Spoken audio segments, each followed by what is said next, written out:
The jury found Pfizer guilty of fraud and racketeering violations. How does Big Pharma affect your mind? Everyone's allowed their own opinion. I don't think everyone's allowed their own scientific facts. Does Pfizer play by the rules? Pfizer isn't battling the FDA. Pfizer has joined the FDA. The following is a conversation with John Abramson, faculty at Harvard Medical School, a family physician for over 2 decades, and author of the new book, Sickening, about how Big Pharma broke American healthcare and how we can fix it. This conversation with John Abramson is a critical exploration of the pharmaceutical industry. I wanted to talk to John in order to provide a countervailing perspective to the one expressed in my podcast episode with the CEO of Pfizer, Albert Bourla. And here, please allow me to say a few additional words about this episode with the Pfizer CEO, and in general about why I do these conversations and how I approach them. If this is not interesting to you, please skip ahead. What do I hope to do with this podcast? I want to understand human nature, the best and the worst of it. I want to understand how power, money, and fame changes people. I want to understand why atrocities are committed by crowds that believe they're doing good. All this, ultimately, because I want to understand how we can build a better world together, to find hope for the future, and to rediscover each time through the exploration of ideas just how beautiful this life is. This, our human civilization, in all of its full complexity, the forces of good and evil, of war and peace, of hate and love. I don't think I can do this with a heart and mind that is not open, fragile, and willing to empathize with all human beings, even those in the darkest corners of our world. To attack is easy. To understand is hard. And I choose the hard path. I have learned over the past few months that this path involves me getting more and more attacked from all sides. I will get attacked when I host people like Jay Bhattacharya or Francis Collins, Jamie Merzel or Vincent Racaniello, when I stand for my friend Joe Rogan, when I host tech leaders like Mark Zuckerberg, Elon Musk, and others, when I eventually talk to Vladimir Putin, Barack Obama, and other figures that have turned the tides of history. I have and I will get called stupid, naive, weak, and I will take these words with respect, humility, and love, and I will get better. I will listen, think, learn, and improve. One thing I can promise is there's no amount of money or fame that can buy my opinion or make me go against my principles. There's no amount of pressure that can break my integrity. There's nothing in this world I need that I don't already have. Life itself is the fundamental gift. Everything else is just a bonus. That is freedom. That is happiness. If I die today, I will die a happy man. Now, a few comments about my approach and lessons learned from the Albert Bourla conversation. The goal was to reveal as much as I could about the human being before me, and to give him the opportunity to contemplate in long form the complexities of his role, including the tension between making money and helping people, the corruption that so often permeates human institutions, the crafting of narratives through advertisements, and so on. I only had 1 hour, and so this wasn't the time to address these issues deeply, but to show if Albert struggled with them in the privacy of his own mind, and if he would let down the veil of political speak for a time to let me connect with a man who decades ago chose to become a veterinarian, who wanted to help lessen the amount of suffering in the world. I had no pressure placed on me. There were no rules. The questions I was asking were all mine and not seen by Pfizer folks. I had no care whether I ever talked to another CEO again. None of this was part of the calculation in my limited brain computer. I didn't want to grill him, the way politicians grill CEOs in Congress. I thought that this approach is easy, self-serving, dehumanizing, and it reveals nothing. I wanted to reveal the genuine intellectual struggle, vision, and motivation of a human being. And if that fails, I trusted the listener to draw their own conclusion and insights from the result, whether it's the words spoken or the words left unspoken or simply the silence. And that's just it. I fundamentally trust the intelligence of the listener. You.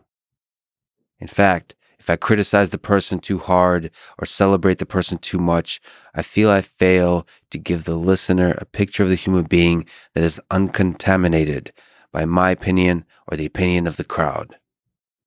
I trust that you have the fortitude and the courage to use your own mind, to empathize and to think. 2 practical lessons I took away. First, I will more strongly push for longer conversations of 3, 4, or more hours versus just 1 hour. 60 minutes is too short for the guest to relax and to think slowly and deeply, and for me to ask many follow-up questions or follow interesting tangents. Ultimately, I think it's in the interest of everyone, including the guest, that we talk in true long form for many hours. Second, these conversations with leaders can be aided by further conversations with people who wrote books about those leaders or their industries, those that can steelman each perspective and attempt to give an objective analysis. I think of Teddy Roosevelt's speech about the man in the arena. I want to talk to both the men and women in the arena and the critics and the supporters in the stands. For the former, I lean toward wanting to understand one human being's struggle with the ideas. For the latter, I lean towards understanding the ideas themselves. That's why I wanted to have this conversation with John Abramson, who is an outspoken critic of the pharmaceutical industry. I hope it helps add context and depth to the conversation I had with the Pfizer CEO. In the end, I may do worse than I could have or should have. Always, I will listen to the criticisms without ego, and I promise I will work hard to improve. But let me say finally that cynicism is easy. Optimism, true optimism, is hard. It is the belief that we can and we will build a better world and that we can only do it together. This is the fight worth fighting. So here we go. Once more into the breach, dear friends. I love you all. This is a Lex Fridman podcast. To support it, please check out our sponsors in the description. And now, here's my conversation with John Abramson. You're faculty at Harvard Medical School. You're a family physician for over 2 decades, rated one of the best family physicians in Massachusetts. You wrote the book Overdosed America and the new book coming out now called Sickening, about how Big Pharma broke American healthcare, including science and research, and how we can fix it. First question, what is the biggest problem with Big Pharma that if fixed would be the most impactful? So if you can snap your fingers and fix one thing, what would be the most impactful, you think? The biggest problem is the way they determine the content, the accuracy, and the completeness of what doctors believe to be the full range of knowledge that they need to best take care of their patients.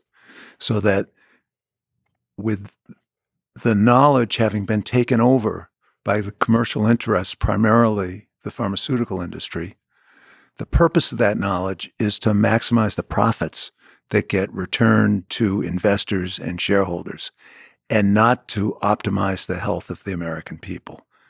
So rebalancing that equation would be the most important thing to do to get our healthcare back aimed in the right direction. Okay, so there's a tension between helping people and making money.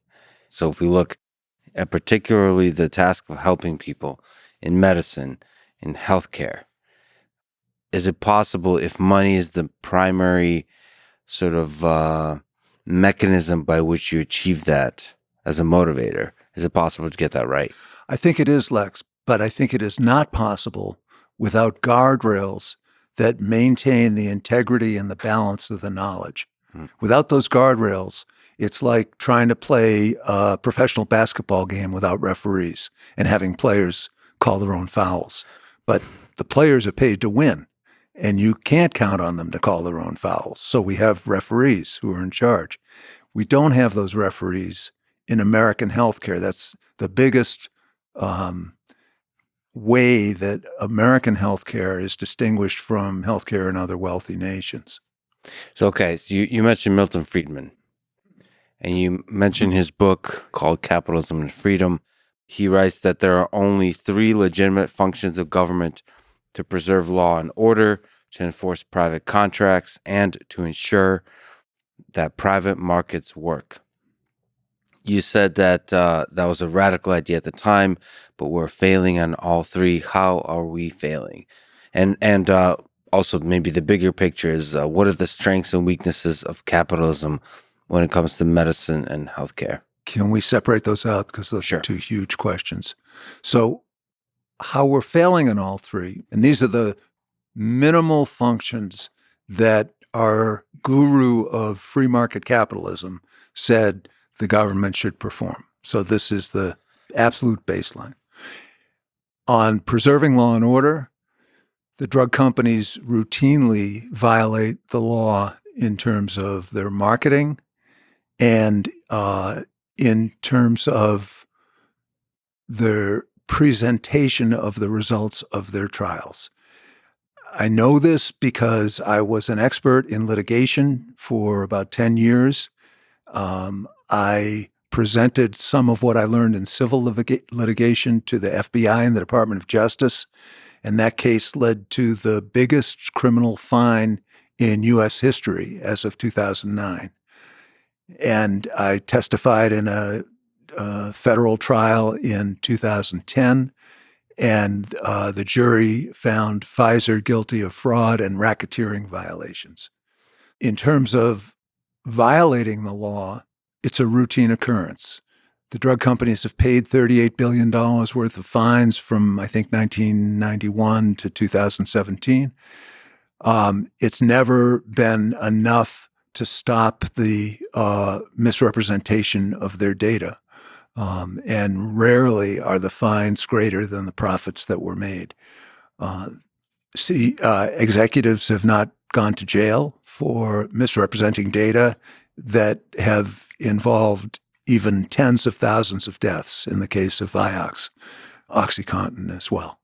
And when companies plead guilty to felonies, which is not an unusual occurrence, the government usually allows the companies, the parent companies, to allow subsidiaries to take the plea so that they are not one step closer to getting disbarred from Medicare, not being able to participate in Medicare.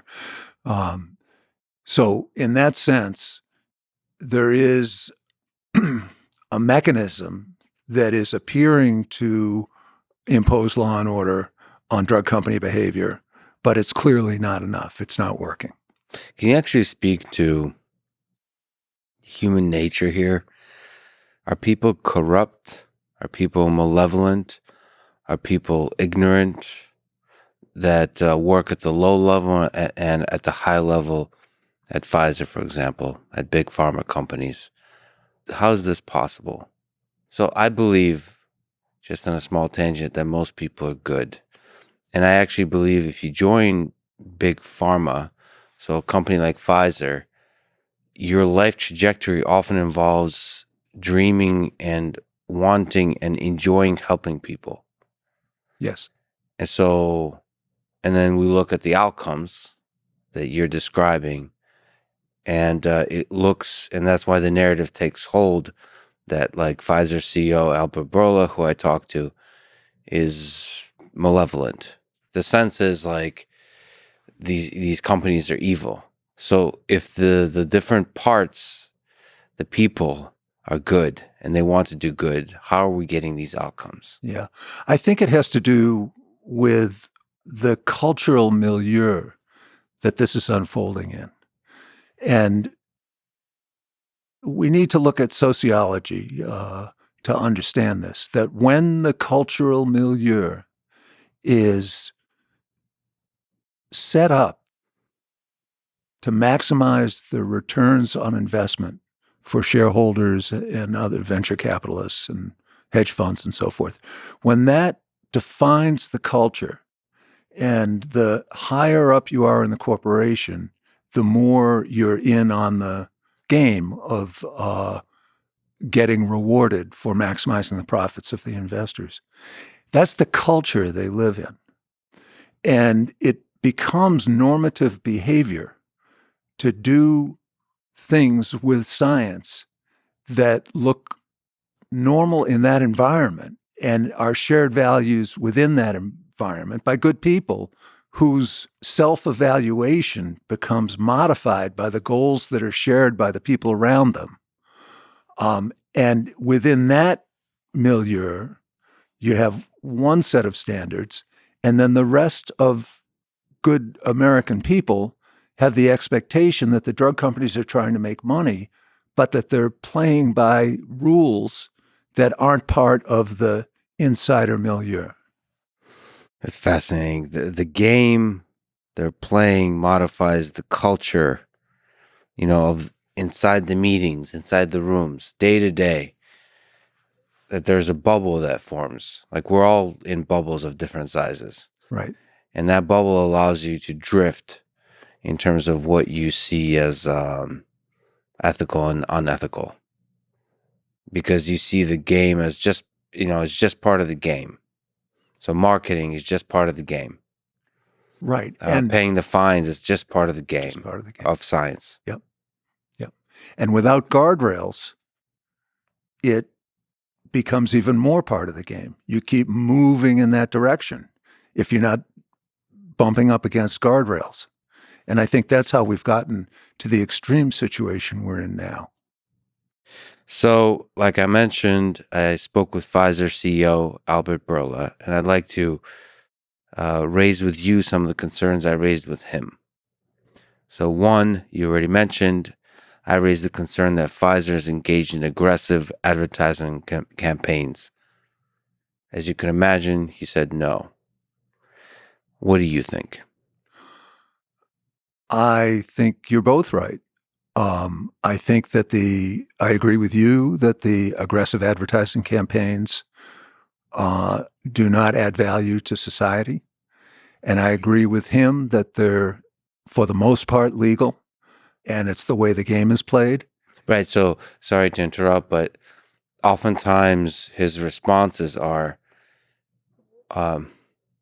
especially now, he's been CEO for only like 2 years, 3 years. He says Pfizer was a different company. We've made mistakes, right, in the past. We don't make mistakes anymore. That there's rules, and we play by the rules. So, like with every concern raised, there's very, very strict rules, as he says. In fact, he says sometimes way too strict, and we play by them. And so in that sense, advertisement, it doesn't seem like it's too aggressive because it's playing by the rules. And relative to the other, again, it's the game. Relative to the other companies, it's actually not that aggressive.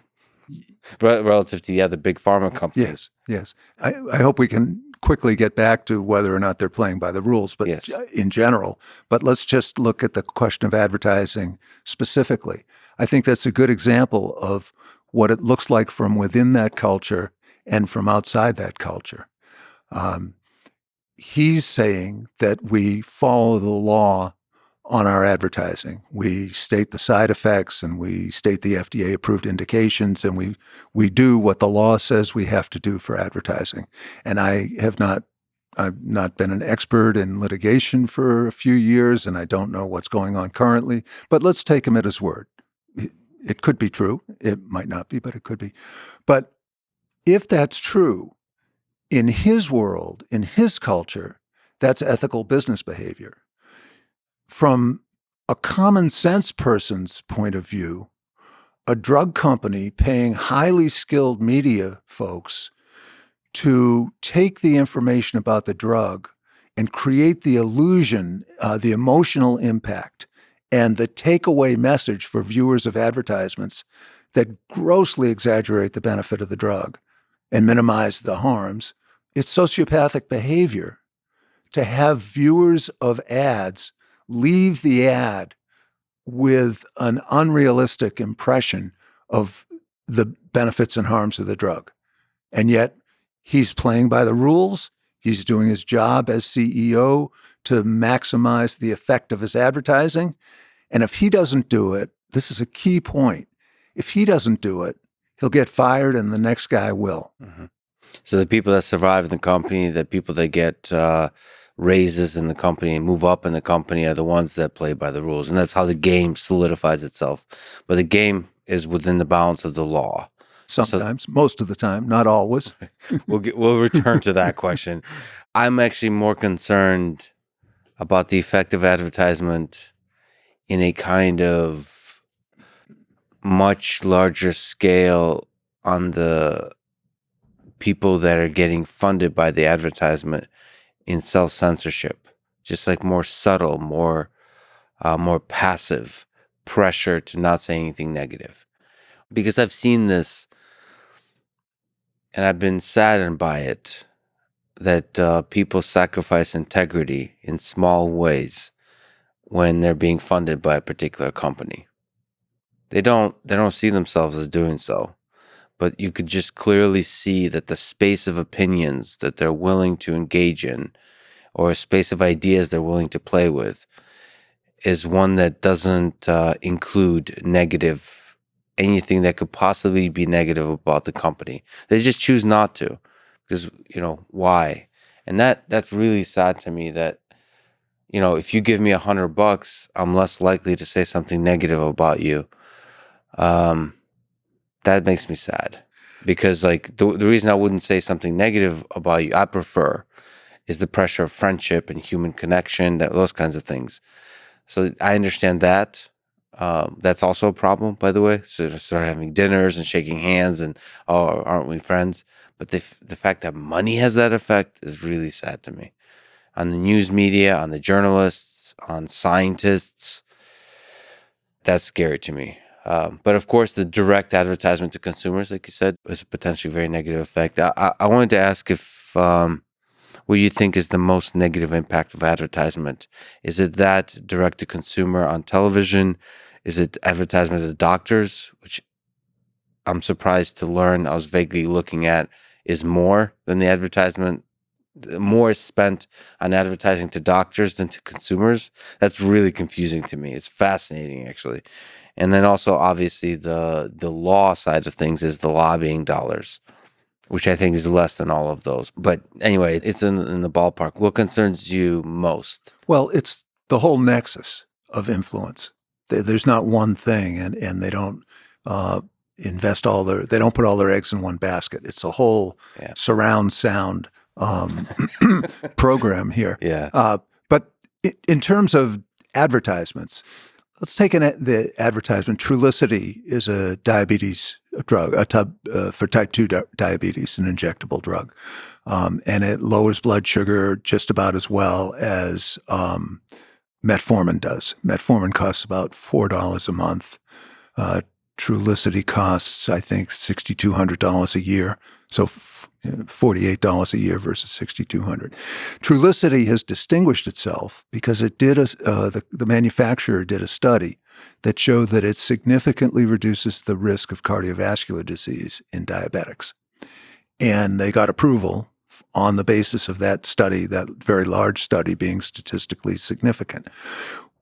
The ads obviously extol the virtues of Trulicity because it reduces the risk of heart disease and stroke, and that's one of the major morbidities, risks of type 2 diabetes. What the ad doesn't say is that you have to treat 323 people to prevent one non-fatal event at a cost of $2.7 million. And even more importantly than that, what the ad doesn't say is that the evidence shows that engaging in an active, healthy lifestyle program reduces the risk of heart disease and strokes far more than Trulicity does. Now, to be fair to the company, the sponsor, there's never been a study that compared Trulicity to lifestyle changes. But that's part of the problem of our advertising. You would think in a rational society that was way out on a limb as a lone country, besides New Zealand, that allows direct-to-consumer advertising, that part of allowing direct-to-consumer advertising would be to mandate that the companies establish whether their drug is better than, say, healthy lifestyle adoption to prevent the problems that they claim to be preventing. But we don't require that. So the companies can afford to do very large studies so that very small differences become statistically significant. And their studies are asking the question, how can we sell more drug? They're not asking the question, how can we prevent cardiovascular disease in people with type 2 diabetes? And that's how we get off in this. We're now in the extreme arm of this distortion of our medical knowledge of studying how to sell more drugs than how to make people more healthy. That's a really great thing to compare it to is lifestyle changes, because that should be the bar. If you do some basic diet, exercise, all those kinds of things, how does this drug compare to that? Right. Right. And that study was done actually in the 90s. It's called the Diabetes Prevention Program. It was federally funded by the NIH so that there wasn't this drug company imperative to just try to prove your drug was better than nothing. And it was a very well-designed study, randomized controlled trial in people who were at high risk of diabetes, so-called pre-diabetics. And they were randomized to three different groups: a placebo group, a group that got treated with metformin, and a group that got treated with intensive lifestyle counseling. So this study really tested whether you can get people in a randomized controlled trial assigned to intensive lifestyle changes, whether that works. Now, the common wisdom amongst physicians, and I think in general, is that you can't get people to change. You can do whatever you want. You can stand on your head. You can beg and plead. People won't change. So give it up and let's just move on with the drugs and not waste any time. Except this study that was published in the New England Journal, I think in 2002, shows that's wrong. That the people who were in the intensive lifestyle group ended up losing 10 pounds, exercising 5 times a week, maintaining it, and reduced their risk of getting diabetes by 58% compared to the metformin group, which reduced its risk of getting diabetes by 31%. So that exact study was done, and it showed that lifestyle intervention is the winner. Who, as a small tangent, is the leader? Who is supposed to fight for the side of lifestyle changes? Where's the big pharma version of lifestyle changes? Who's supposed to have the big bully pulpit, the big money behind lifestyle changes? Right. In your sense, because that seems to be missing in a lot of our discussions about health policy. Right. That's exactly right. And the answer is that we assume that the market has to solve all of these problems. Yeah. And the market can't solve all of these problems. There needs to be some way of protecting the public interest for things that aren't financially driven. So that the overriding question has to be how best to improve Americans' health, not companies funding studies to try and prove that their new and expensive drug is better and should be used. Well, some of that is also people sort of like yourself. I mean, it's funny. You spoke with Joe Rogan. He constantly espouses lifestyle changes. So some of it is almost like understanding the problems that big pharma is creating in society, and then sort of these influential voices speaking up against it. So whether they're scientists or just regular communicators. Yeah, I think you got to tip your hat to Joe for getting that message out. And he clearly believes it and does his best. Yeah. But it's not coming out in the legitimate avenues, in the legitimate channels that are evidence-based medicine and from the sources that the docs are trained to listen to and modify their patient care on. Now, it's not 100%. I mean, there are articles in the big journals about the benefits of lifestyle, but they don't carry the same gravitas as the randomized controlled trials that test this drug against placebo or this drug against another drug. So the Joe Rogans of the world keep going. I tip my hat. Yeah. But it's not going to carry the day for most of the people until it has the legitimacy of the medical establishment. Yeah, like something that the doctors really pay attention to. Well, there's an entire mechanism established for testing drugs. There's not an entire mechanism established for, in terms of scientific rigor, of testing lifestyle changes. I mean, it's more difficult.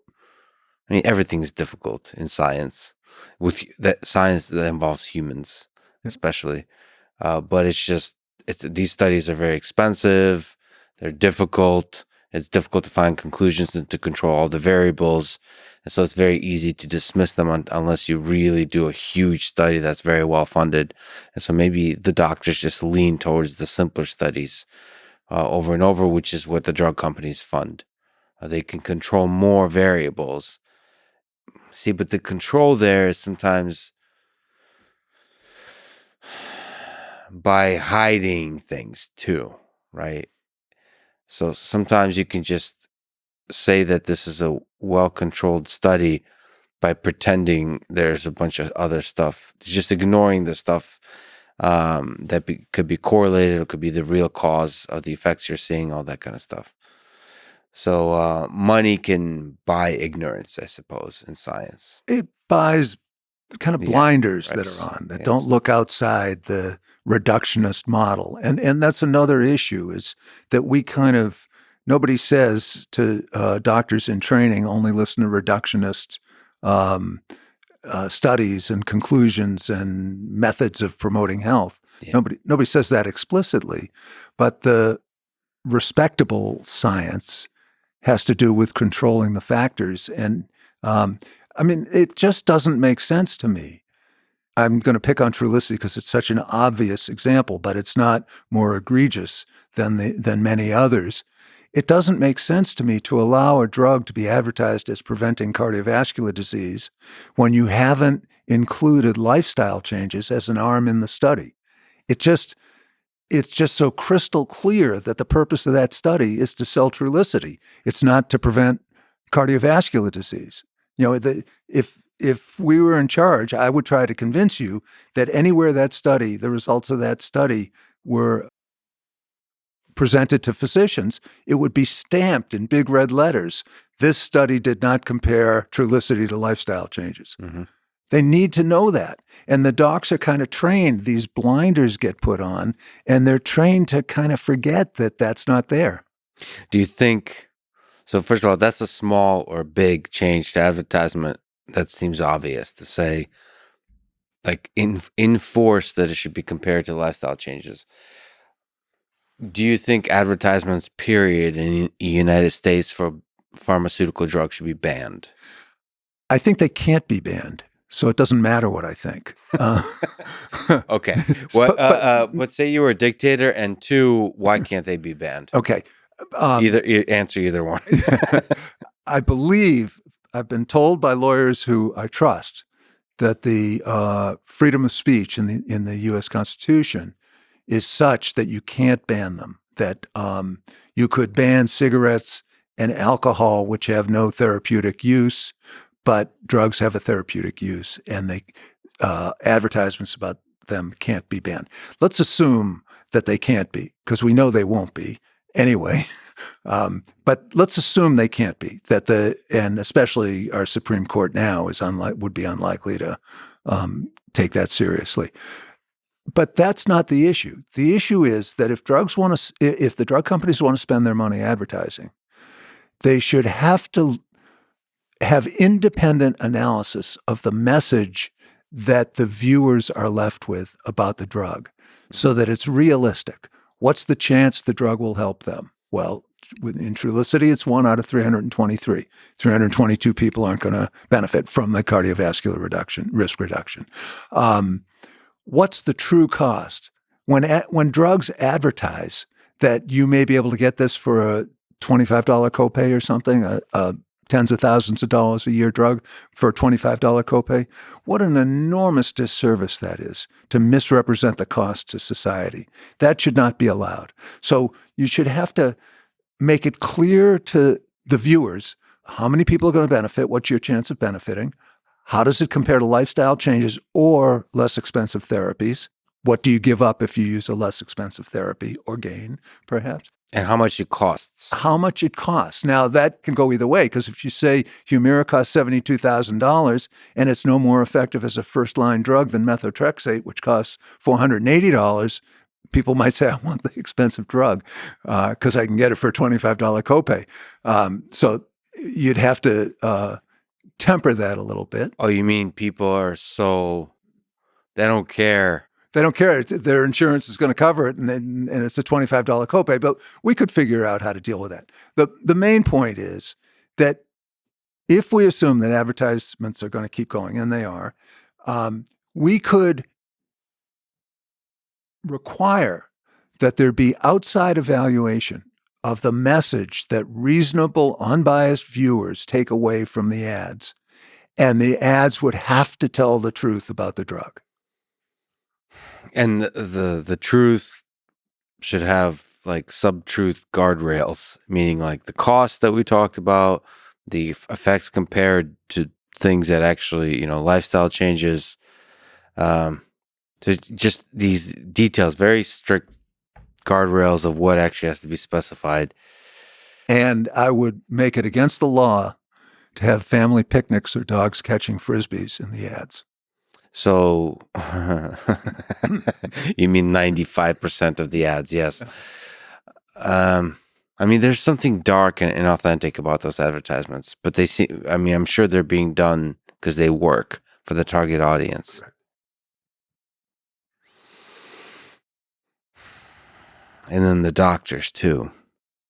Can you really buy a doctor's opinion? Why does it have such an effect on doctors?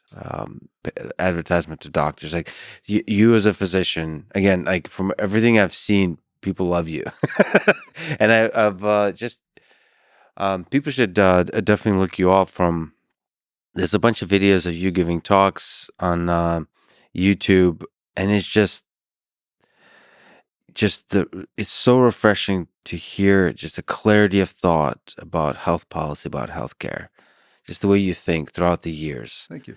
So like it's easy to think about like maybe you're criticizing big pharma. That's one part of the message that you're talking about. But that's not like your brilliance actually shines in the positive, in the solutions and how to do it. So as a doctor, what affects your mind? Yeah. And how does big pharma affect your mind? Yeah. Number one, the information that comes through legitimate sources that doctors have been taught to rely on, evidence-based medicine, the articles in peer-reviewed journals, the guidelines that are issued. Now, those are problematic because when an article is peer-reviewed and published in a respected journal, people and doctors obviously assume that the peer reviewers have had access to the data, and they've independently analyzed the data, and they corroborate the findings in the manuscript that was submitted, or they give feedback to the authors and say, we disagree with you on this point, and would you please check our analysis, and if you agree with us, make it. That's what they assume the peer review process is, but it's not. The peer reviewers don't have the data. The peer reviewers have the manuscript that's been submitted by usually in conjunction with or by the drug company that manufactures the drug. So peer reviewers are unable to perform the job that doctors think they're performing to vet the data to assure that it's accurate and reasonably complete. They can't do it. And then we have the clinical practice guidelines, which are increasingly more important as the flow of information keeps getting brisker and brisker, and docs need to get to the bottom line quickly. Clinical practice guidelines become much more important. And we assume that the authors of those clinical practice guidelines have independently analyzed the data from the clinical trials and make their recommendations that set the standards of care based on their analysis. That's not what happens. The experts who write the clinical trials rely almost entirely on the publications presenting the results of the clinical trials, which are peer-reviewed, but the peer reviewers haven't had access to the data. So we've got a system of the highest level of evidence that doctors have been trained over and over again to rely on to practice evidence-based medicine to be good doctors that has not been verified. Do you think that data that's coming from the pharma companies, do you think what level of manipulation is going on with that data? Is it at the study design level? Is it at literally there's some data that you just keep off, keep out of the charts, keep out of the aggregate analysis that you then publish? Or is it the worst case, which is just change some of the numbers? It happened. All three happen. I don't know what the denominator is, Right. but I spent about 10 years in litigation.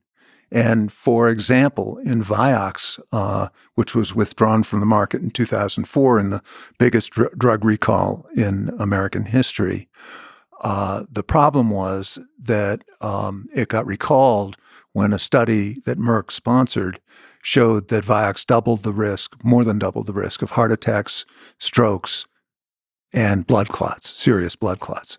It got pulled then. But there was a bigger study that had been published in 2000 in the New England Journal of Medicine that showed that Vioxx was a better drug for arthritis and pain, not because it was more effective. It's no more effective than Aleve or Advil, but because it was less likely to cause serious GI complications, bleeds and perforations in the gut.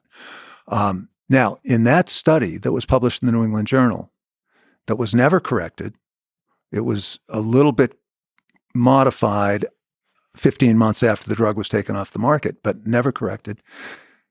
Merck left out 3 heart attacks. And the FDA knew that Merck left out 3 heart attacks. And the FDA's analysis of the data from that study said that the FDA wasn't going to do the analysis without the 3 heart attacks in it. And the important part of this story is that there were 12 authors listed on that study in the New England Journal. 2 were Merck employees. They knew about the 3 heart attacks that had been omitted. The other 10 authors, the academic authors, didn't know about it. They hadn't seen that data. So Merck they had an excuse. It's complicated and the FDA didn't accept it, so there's no reason to go into it. But Merck just left out the 3 heart attacks. And the 3 heart attacks, it may seem 3 heart attacks in a 10,000 person study may seem like nothing, except they completely changed the statistics so that had the 3 heart attacks been included, the only conclusion that Merck could have made was that Vioxx significantly increased the risk of heart attack. And they abbreviated their endpoint from heart attacks, strokes, and blood clots to just heart attacks. Yeah. So those are maybe in their mind, they're also playing by the rules because of some technical excuse that you mentioned that was rejected. How can this, because this is crossing. Let me interrupt. Yeah. No, that's not true. The study was completed. The blind was broken, meaning they looked at the data in March of 2000. The article was published in the New England Journal in November of 2000. In March of 2000, there was an email by the head scientist that was published in the Wall Street Journal that said, the day that the data were unblinded, that it's a shame that the cardiovascular events are there, but the drug will do well and we will do well. But removing the 3 heart attacks, how does that happen? Like, who has to convince themselves? Is this pure malevolence? You have to be the judge of that. But the person who was in charge of the Data Safety Monitoring Board issued a letter that said they'll stop counting cardiovascular events a month before the trial is over, and they'll continue counting GI events. And that person got a contract to consult with Merck for $5,000 a day, I think for 12 days a year for 1 or 2 years, that was signed, contract was signed within 2 weeks of the decision to stop counting heart attacks. I want to understand that man or woman. I've been reading a lot about Nazi Germany and thinking a lot about the good Germans, because I want to understand so that we can each encourage each other to take the small heroic actions that prevents that. Because it feels to me, removing malevolence from the table, where it's just a pure psychopathic person, that there's just a momentum created by the game, like you mentioned. Yes. And so it takes reversing the momentum within a company, I think, requires many small acts of heroism. Not gigantic, I'm going to leave and become a whistleblower and publish a book about it, but small, quiet acts of pressuring against this. Like, what are we doing here? We're trying to help people. Is this the right thing to do? Looking in the mirror constantly and asking, is this the right thing to do? I mean, that's what integrity is. Acknowledging the pressures you're under and then still be able to zoom out and think, what is the right thing to do here?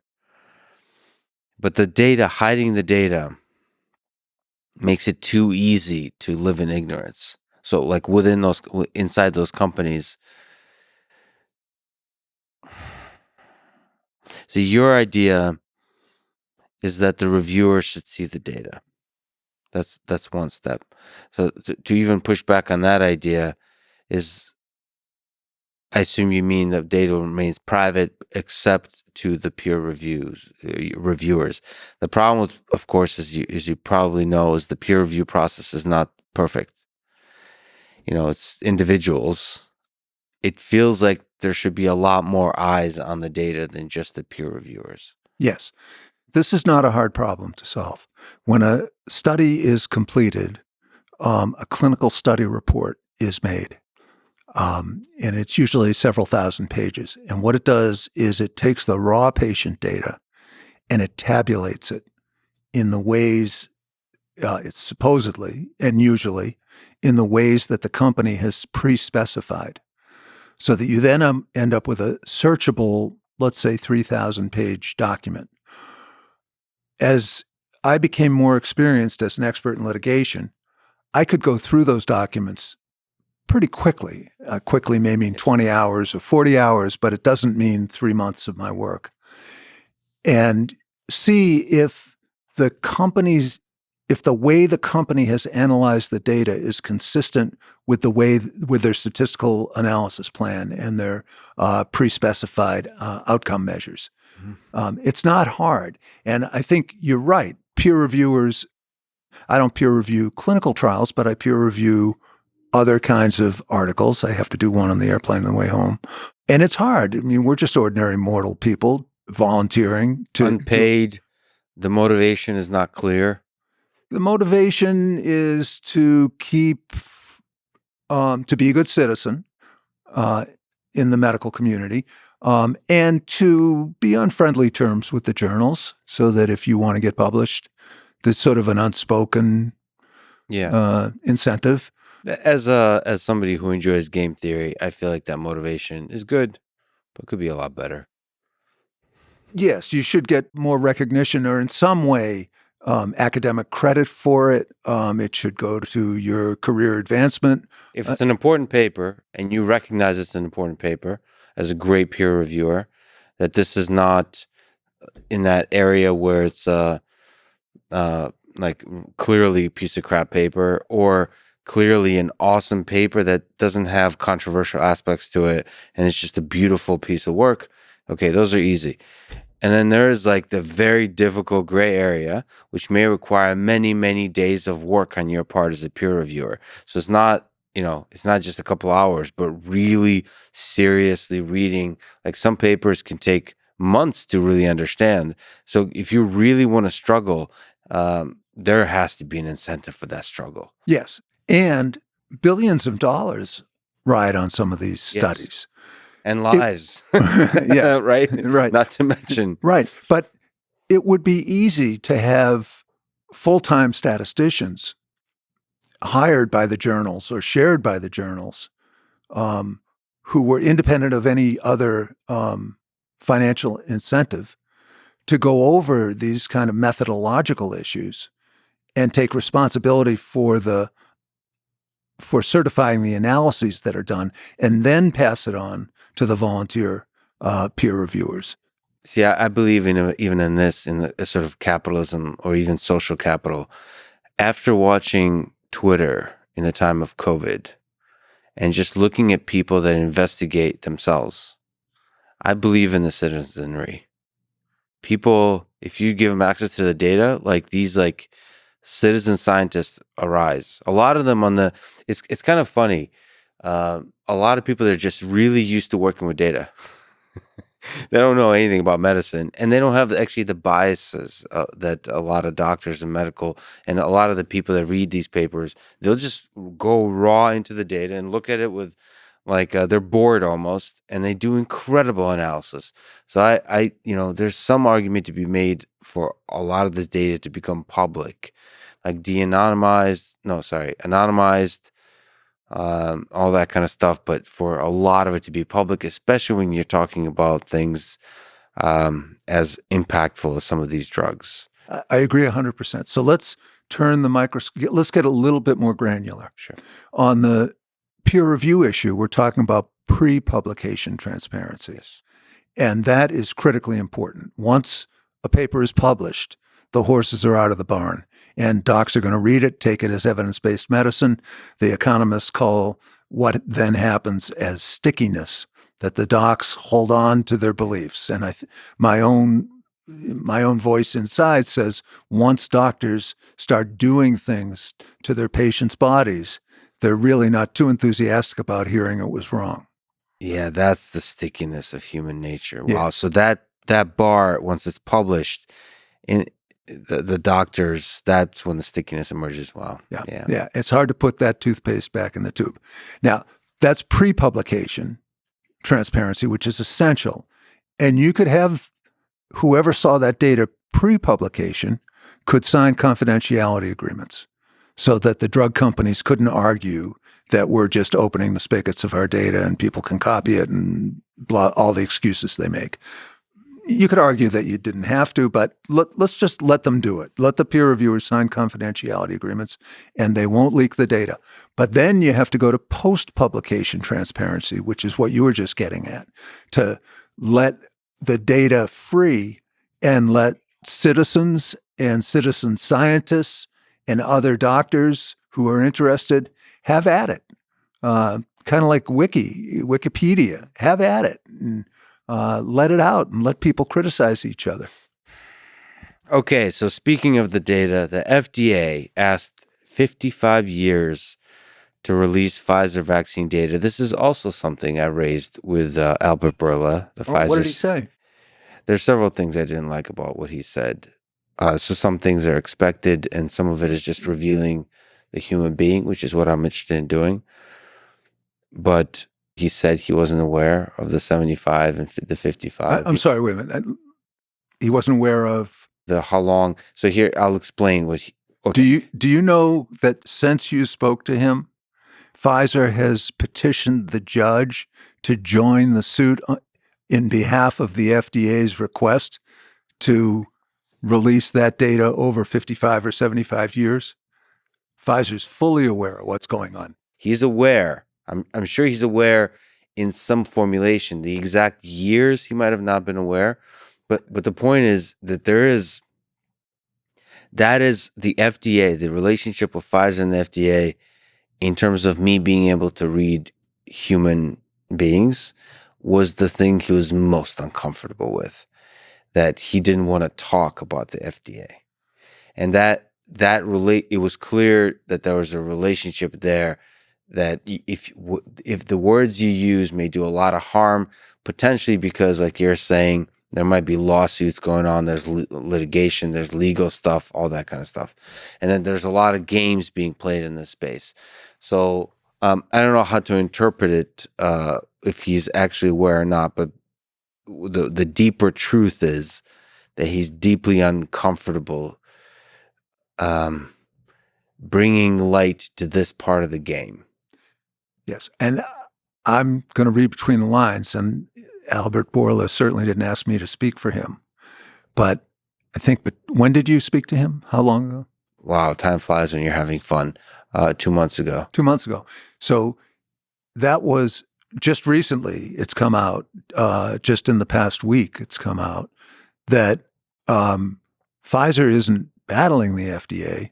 Pfizer has joined the FDA in the opposition to the request to release these documents in the same amount of time that the FDA took to evaluate them. Yeah. So Pfizer is offering to help the FDA to petition the judge Right. to not enforce the timeline that he seems to be moving towards. So for people who are not familiar, we're talking about the Freedom of Information Act request to release the Pfizer vaccine data, study data, to release as much of the data as possible, like the raw data, the details, or so, actually not even the raw data, it's was data. Doesn't matter. There's details to it. And I think the response from the FDA is that, of course, yes, of course. But, we can only publish like some X number of pages a day. 500 pages. 500 pages of data. It's not a day, though. It's Whatever. a week, I think. The point is, whatever they're able to publish is ridiculous. It's like, my printer can only print 3 pages a day, and we cannot afford a second printer.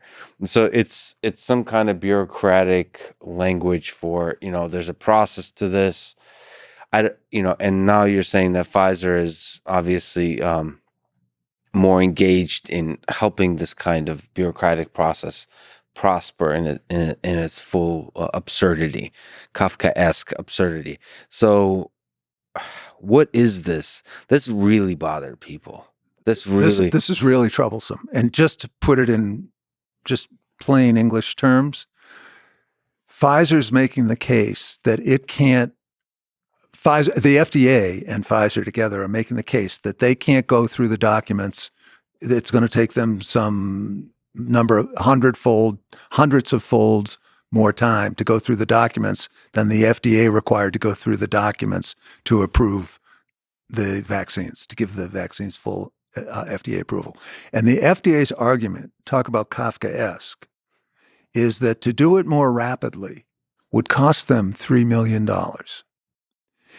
$3 million equals 1 hour of vaccine sales over 2 years. 1 hour of sales.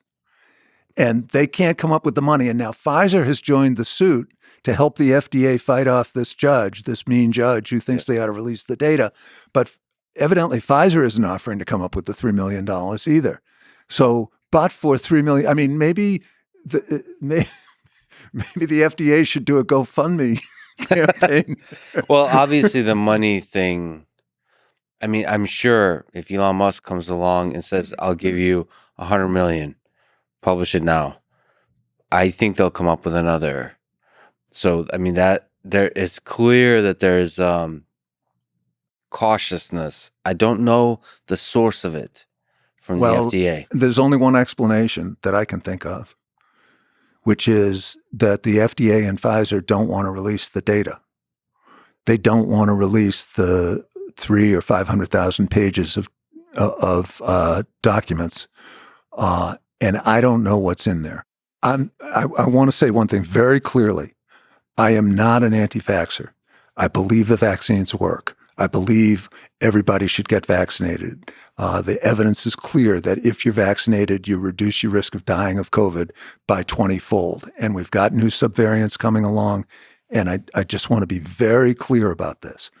That said, there's something I would give you 10-to-1 odds on a bet that there's something in that data that is going to be embarrassing to either FDA or Pfizer or both. So there's two options. I agree with you 100%.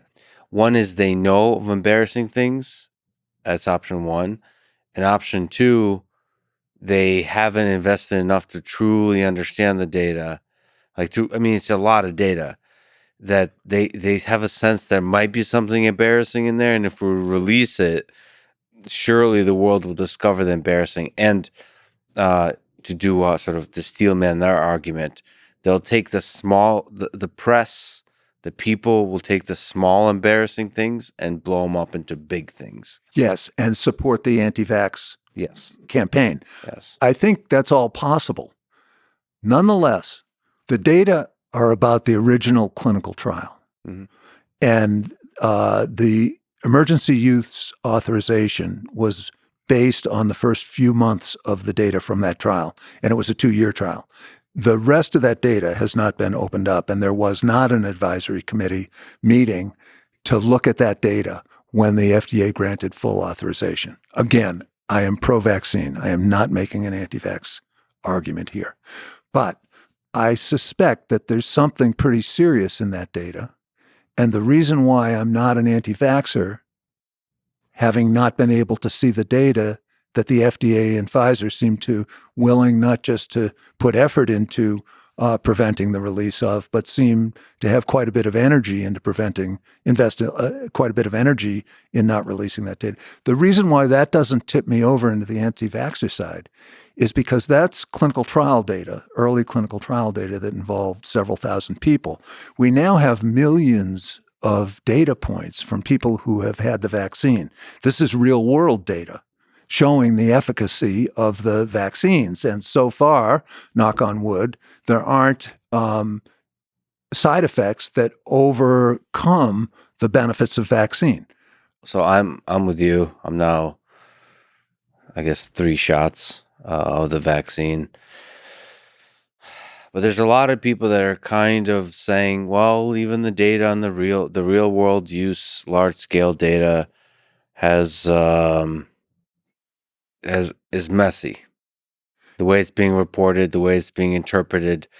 Well, one thing is clear to me, that it is being politicized. If you just look objectively, don't have to go to at the shallow surface level, it seems like there's 2 groups that I can't even put a term to it because it's not really pro-vaccine versus anti-vaccine, because it's pro-vaccine, triple mask, Democrat, liberal, and then anti-mandate, whatever those groups are. I can't quite, because they're changing. Anti-mask, but not really, but kind of. So those 2 groups that feel political in nature, not scientific in nature, they're bickering, and then it's clear that this data is being interpreted by the different groups differently. And it's very difficult for me as a human being to understand where the truth lies, especially given how much money is flying around on all sides. So the anti-vaxxers can make a lot of money too. Let's not forget this. From the individual perspective, you can become famous being an anti-vaxxer. And so there's a lot of incentives on all sides here. Yeah. And there's real human emotion and fear, and also credibility. Scientists don't want to ruin their reputation if they speak out in whatever, like speak their opinion, or they look at some slice of the data and begin to interpret it in some kind of way. It's clear that fear is dominating the discourse here, especially in the scientific community. So I don't know what to make of that. And the only happy people here is Pfizer. It's just plowing all ahead. With every single variant, there's I would say, outside of arguably a very flawed system, there's a lot of incredible scientific and engineering work being done in constantly developing new, like, antiviral drugs, new vaccines to deal with the variants. So they're happily being a capitalist machine. And It's very difficult to know what to do with that. Yeah. And let's just put this in perspective for folks. The best-selling drug in the world has been Humira for a number of years. It's approved for the treatment of rheumatoid arthritis and 8 other indications. And it's sold about $20 billion globally over the past few years. It leveled out. It peaked at that level. Pfizer expects to sell $65 billion of vaccine in the first 2 years of the pandemic. So this is by far the biggest selling and most profitable drug that's ever come along. Can I ask you a difficult question here? In the fog that we're operating in here, on the Pfizer BioNTech vaccine, what was done well and what was done badly that you can see now? It seems like we'll know more decades from now. Yes. But now, in the fog of today, with the $65 billion flying around, where do you land? So we're going to get to what I think is one of the key problems with the pharmaceutical industry model in the United States about being profit-driven. So in 2016, the NIH did the key infrastructure work to make mRNA vaccines. That gets left out of the discussion a lot. And Pfizer BioNTech actually paid royalties voluntarily to the NIH. I don't know how much it was. I don't think it was a whole lot of money, but I think they wanted to avoid the litigation that Moderna got itself into by just taking that 2016 knowledge and having that be the foundation of their product. So Pfizer took that and they did their R&D. They paid for their R&D, having received that technology. And when they got the genetic code from China about the vaccine, about the virus, they very quickly made a vaccine, and the vaccine works. And President Trump, to his credit, launched Operation Warp Speed and just threw money at the problem. They just said, we spent 5 times more per person than the EU early on. Just pay them whatever they want. Let's just get this going. And Americans were vaccinated more quickly. We paid a lot of money. The one mistake that I think the federal government made was they were paying these guaranteed fortunes, and they didn't require that the companies participate in a program to do global vaccinations. So the companies, doing their business model, distributed the vaccines where they would make the most money. And obviously, they would make the most money in the first world. And almost all, I think 85% of the vaccines early on went to the first world. And very, very few vaccinations went to the third world. So what happened is there was such a low vaccination rate. In May of 2021, there was a all hands on deck cry for help from the World Trade Organization, the World Health Organization, the IMF, and the World Bank made a plea for $50 billion so that we could get to 40% vaccination rate in the third world by the end of 2021. And it was unrequited. Nobody answered. And now Africa has about a 8.9% vaccination rate. India's coming up, but it's been very low. The problem with all this is I believe those mRNA vaccines are excellent vaccines. But if we leave the third world unvaccinated, we're going to have a constant supply of variants of COVID that are going to come back into the United States and harm Americans exactly like Delta and Omicron have. So we've made a great drug. It reduces the risk of mortality in Americans who get it by a lot, but we're not doing what we need to do to protect Americans from Omicron. You don't have to be an idealist and worry about global vaccine equity if you just ordinary selfish people like most of us are, and you're worried about the health of Americans, you would ensure global vaccine distribution. Let me just make one more point.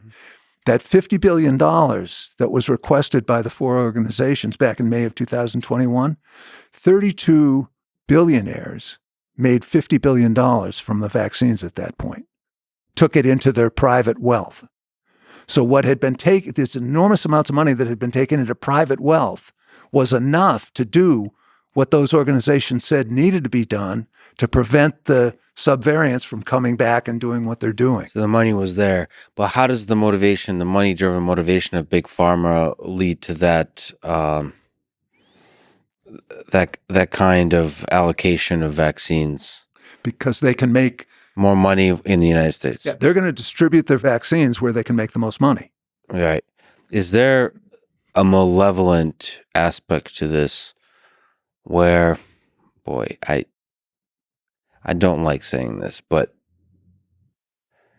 that they don't see it as a huge problem that variants will come back to the United States? I think it's the issue we were talking about earlier on, where they're in a different culture. And their culture is that their moral obligation, as Milton Friedman would say, is to maximize the profits that they return to shareholders. Yeah, and don't think about the bigger picture. The collateral damage. Don't think about the collateral damage. And also kind of convince yourself that if we give into this capitalist machine, in this very narrow sense of capitalism, that in the end, they'll do the most good. This kind of belief that, like, if we just maximize profits, we'll do the most good. Yeah, that's an orthodoxy of several decades ago. And I don't think people can really say that in good faith. When you're talking about vaccinating the third world so we don't get hurt, it's a little bit hard to make the argument that the world's a better place because the profits of the investors went up. Yeah, but at the same time,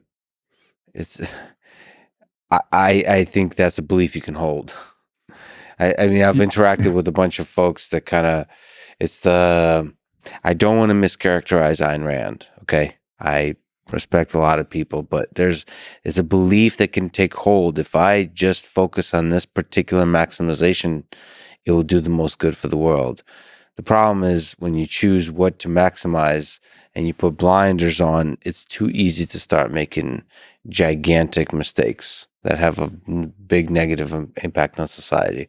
So it really matters what you're maximizing. Right. And if we had a true democracy and everybody had one vote, everybody got decent information and had one vote, Ayn Rand's position would get some votes, but not many. Mm-hmm. And it would be way outvoted by the common people. Let me ask you about this very difficult topic. I'm talking to Mark Zuckerberg of Meta, the topic of censorship. I don't know if you've heard, but there's a guy named Robert Malone and Peter McCullough that were removed from many platforms for speaking about the COVID vaccine as being risky. They were both on Joe Rogan's program.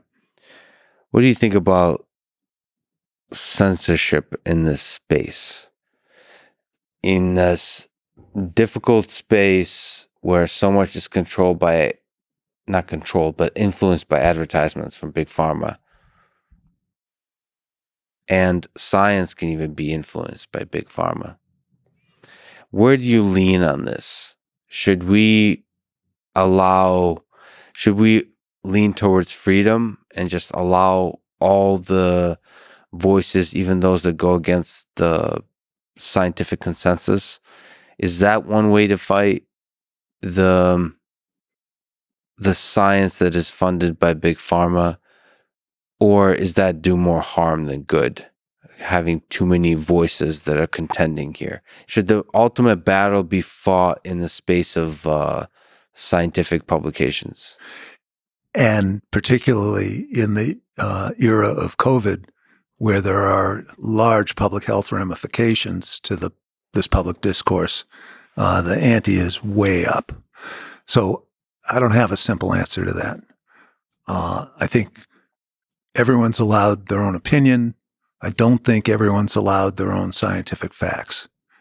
and how we develop a mechanism that's other than an open internet where whoever is shouting the loudest gets the most clicks and rage creates value on the internet. I think that's not a good mechanism for working this out. And I don't think we have one. I don't have a solution to this. I mean, ideally, if we had a philosopher king, we could have a panel of people who were not conflicted by rigid opinions decide on what the boundaries of public discourse might be.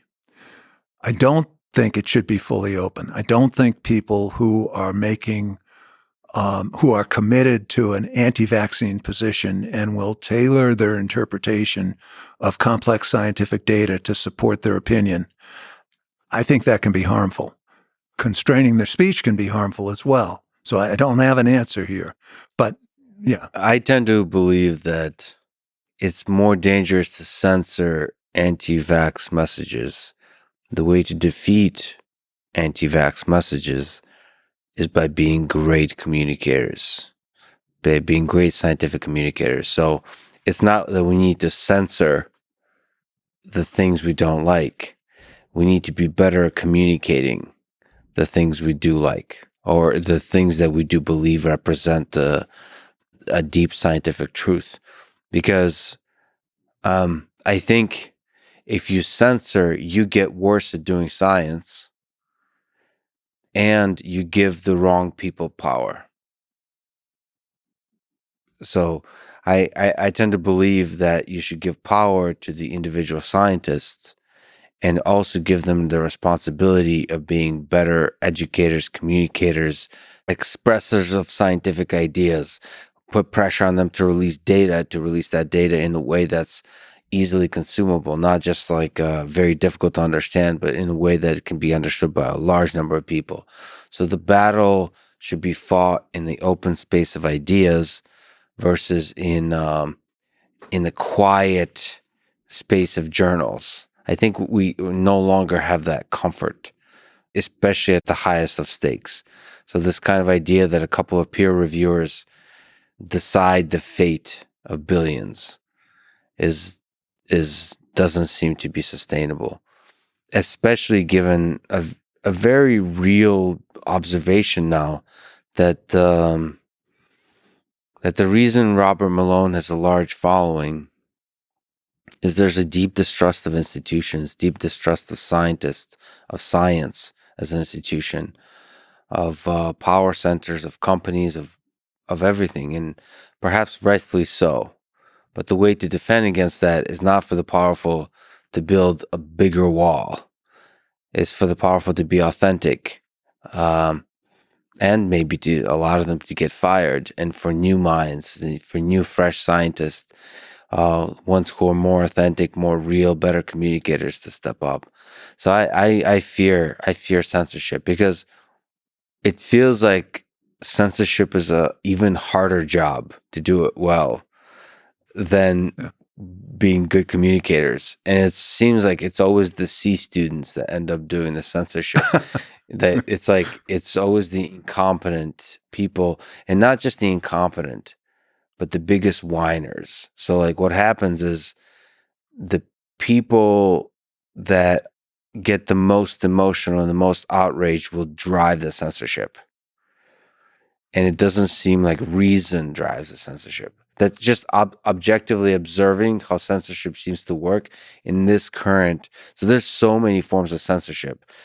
You know, you look at the Soviet Union with the propaganda, or Nazi Germany, it's a very different level of censorship. People tend to conflate all of these things together. You know, social media trying desperately to have trillions or hundreds of billions of exchanges a day, and like try to make sure that their platform has some semblance of like, quote, healthy conversations. Like people just don't go insane. They actually like using the platform, and they censor based on that. That's a different level of censorship. But even there, you can really run afoul of the people that get the whiny C students controlling too much of the censorship. I believe you should actually put the responsibility on the self-proclaimed holders of truth, aka scientists, at being better communicators. I agree with that. I'm not advocating for any kind of censorship, but Marshall McLuhan was very influential when I was in college, and his that meme, "The medium is the message." It's a little bit hard to understand when you're comparing radio to TV and saying radio's hotter or TV's hotter or something. But we now have the medium as the message in a way that we've never seen, we've never imagined before, where rage and anger and polarization are what drives the traffic on the internet. And we don't, it's a question of building the commons. Ideally, I don't know how to get there, so I'm not pretending to have a solution. But the commons of discourse about this particular issue, about vaccines, has been largely destroyed by the edges, by the drug companies and the advocates on the one side and the people who just criticize and think that even though the data are flawed, that there's no way vaccines can be beneficial. And to have those people screaming at each other does nothing to improve the health of the 95% of the people in the middle who want to know what the rational way to go forward is and protect their families from COVID and live a good life and be able to participate in the economy. And that's the problem. I don't have a solution. Well, there's a difficult problem for Spotify and YouTube. I don't know if you heard, this is a thing that Joe Rogan is currently going through as a platform, whether to censor the conversation that, for example, Joe's having. So I don't know if you heard, but Neil Young and other musicians have kind of spoke out and saying they're going to leave the platform because Joe Rogan is allowed to be on this platform having these kinds of conversations with the likes of Robert Malone. And it's clear to me that Spotify and YouTube are being significantly influenced by these extreme voices, like you mentioned, on each side. And it's also clear to me that Facebook is the same, and it was going back and forth. In fact, that's why Facebook has been oscillating on the censorship, is like one group gets louder than the other, depending on whether it's an election year. There's several things to say here. So one, it does seem, I think you put it really well, it would be amazing if these platforms could find mechanisms to listen to the center, to the big center that's actually going to be affected by the results of our pursuit of scientific truth, right? And listen to those voices. I also believe that most people are intelligent enough to process information and to make up their own minds. Like they're not, in terms of, it's complicated, of course, because we've just been talking about advertisement and how people can be influenced. But I feel like if you have raw, long form podcasts or programs where people express their mind and express their argument in full, I think people can hear it to make up their own mind. And if those arguments have a platform on which they can live, then other people could provide better arguments if they disagree with it. And now we as human beings, as rational, as intelligent human beings, can look at both and make up our own minds. And that's where social media can be very good at, like this collective intelligence. We together listen to all of these voices and make up our own mind. Humble ourselves, actually, often. You think like you're an expert, say you have a PhD in a certain thing, so there's this confidence that comes with that. And the collective intelligence, uncensored, allows you to humble yourself eventually. Like as you discover, all it takes is a few times, looking back 5 years later, realizing I was wrong. And that's really healthy for a scientist. That's really healthy for anybody to go through. And only through having that open discourse can you really have that. That said, Spotify also, just like Pfizer, is a company, which is why this podcast, I don't know if you know what RSS feeds are, but podcasts can't be censored. So Joe's in the unfortunate position he only lives on Spotify. So Spotify has been actually very good at saying we're staying out of it for now. But RSS, this is pirate radio. Nobody can censor it. It's the internet. So financially, in terms of platforms, this cannot be censored, which is why podcasts are really beautiful. And so if Spotify or YouTube wants to be the host of podcasts, I think where they flourish is free expression, no matter how crazy. Yes. But I do want to push back a little bit on what you're saying. Because I have anti-vax friends who I love. I mean, they're dear, cherished friends. And they'll send me stuff. And it'll take me an hour to go through what they sent to see if it is credible. And usually it's not. It's not a random sample of the anti-vax argument. I'm not saying I can disprove the anti-vax argument, but I am saying that it's almost like we were talking about how medical science, clinical trials, the presentation of clinical trials to physicians could be improved.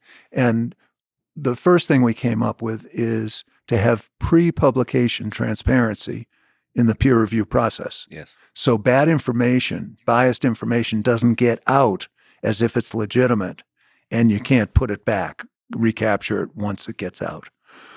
I think there's an element of that in the arguments that are going on about vaccines, and they're on both sides, but I think the anti-vax side puts out more units of information claiming to show that the vaccines don't work.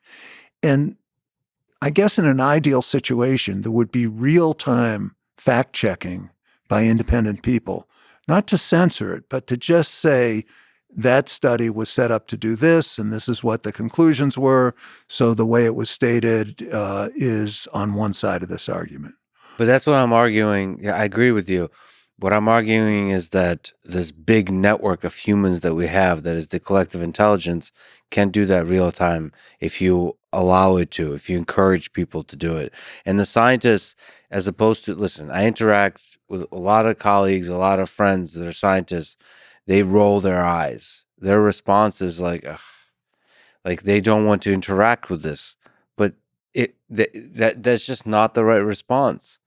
When a huge number of people believe this, it is your job as communicators to defend your ideas. It is no longer the case that you go to a conference and defend your ideas to two other nerds that have been working on the same problem forever. I mean, sure, you can do that, but then you're rejecting the responsibility you have explicitly or implicitly accepted when you go into this field, that you will defend the ideas of truth. And the way to defend them is in the open battlefield of ideas and to become a better communicator. And I believe that when you have a large, you said you invested 1 or 2 hours in this particular, but that's little ants interacting at scale.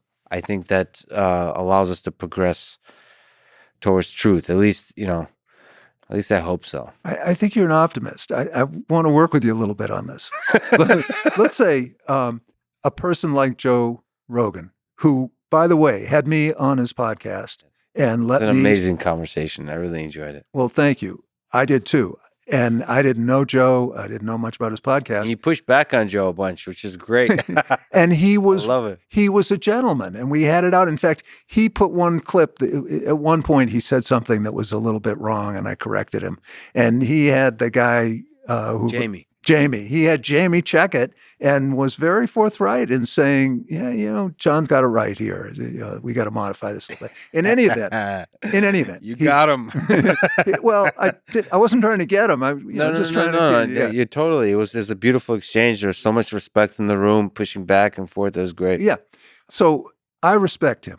And I think when he has somebody on who's a dyed-in-the-wool anti-vaxxer, the question is, how can you balance, if it needs balance, in real time? I'm not talking about afterwards. Mm-hmm. I'm talking in real time. Maybe you record, well, he does record it, obviously, but maybe when there's a statement made that is made as if it's fact-based, maybe that statement should be checked by some folks imaginary folks who are trustworthy. And in real time, as that discussion is being played on the podcast, to show what independent experts say about that claim. That's a really interesting idea. By the way, this for some reason this idea popped into my head now. Is I think real time is very difficult, and it's not difficult, but it kind of ruins the conversation because you want the idea to breathe. Yeah. I think what's very possible is before it's published, it's the pre-publication. Before it's published, you let a bunch of people review it, and they can add their voices in post before it's published. They can add arguments, arguments against certain parts. That's very interesting to sort of, as one podcast, publish like addendums, publish the peer review together with the publication. Yes. That's very interesting. I might actually do that. That's really interesting because I've been doing more debates where you, at the same time, have multiple people, which has a different dynamic because both people, it's really nice to have the time to pause just by yourself to fact check, to look at the study that was mentioned, to understand what's going on. So the peer review process, to have a little bit of time. That's really interesting. I actually would, I'd like to try that. To agree with you on some point in terms of anti-vax, I've been fascinated by listening to arguments from this community of folks that's been quite large called flat earthers, the people that believe the earth is flat. And I don't know if you've ever listened to them or read their arguments, but it's fascinating how consistent and convincing it all sounds when you just kind of take it in. Just take it in like listening normally. It's all very logical. Like if you don't think very well, no.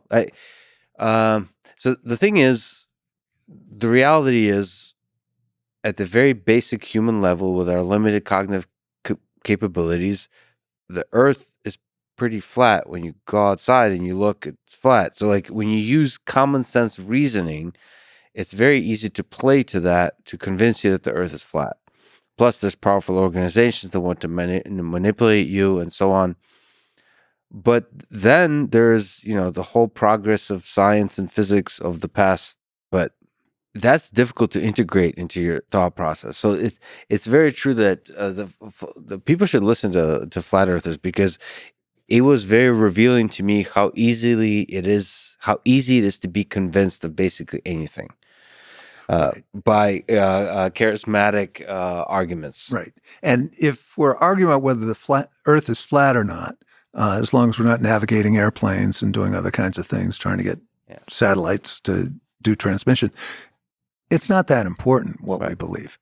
But if we're arguing about how we approach the worst public health crisis in I don't know how long, I think we're getting worse than the Spanish flu now.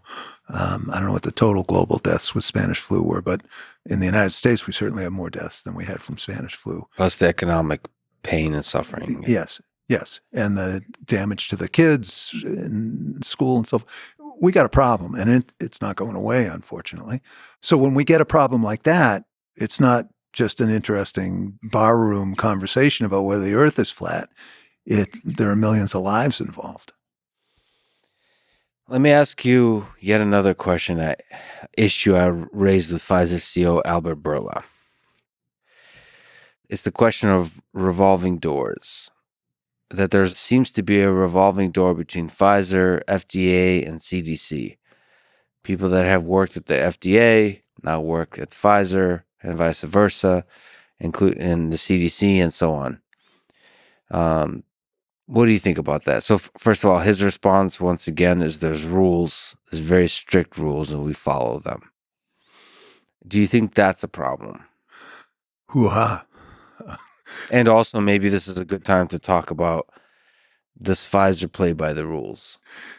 Let's one at a time. One at a time. Okay, and this isn't even about Pfizer, but it's an answer to the question. Yes.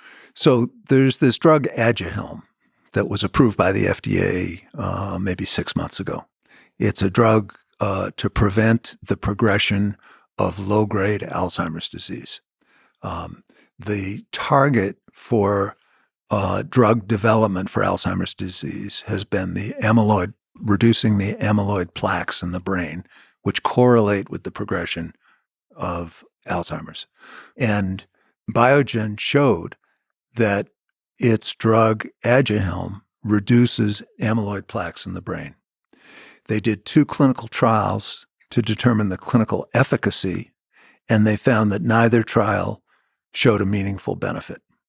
And in those 2 trials, 33% more people in the Aduhelm group developed symptomatic brain swelling and bleeding than people in the placebo group.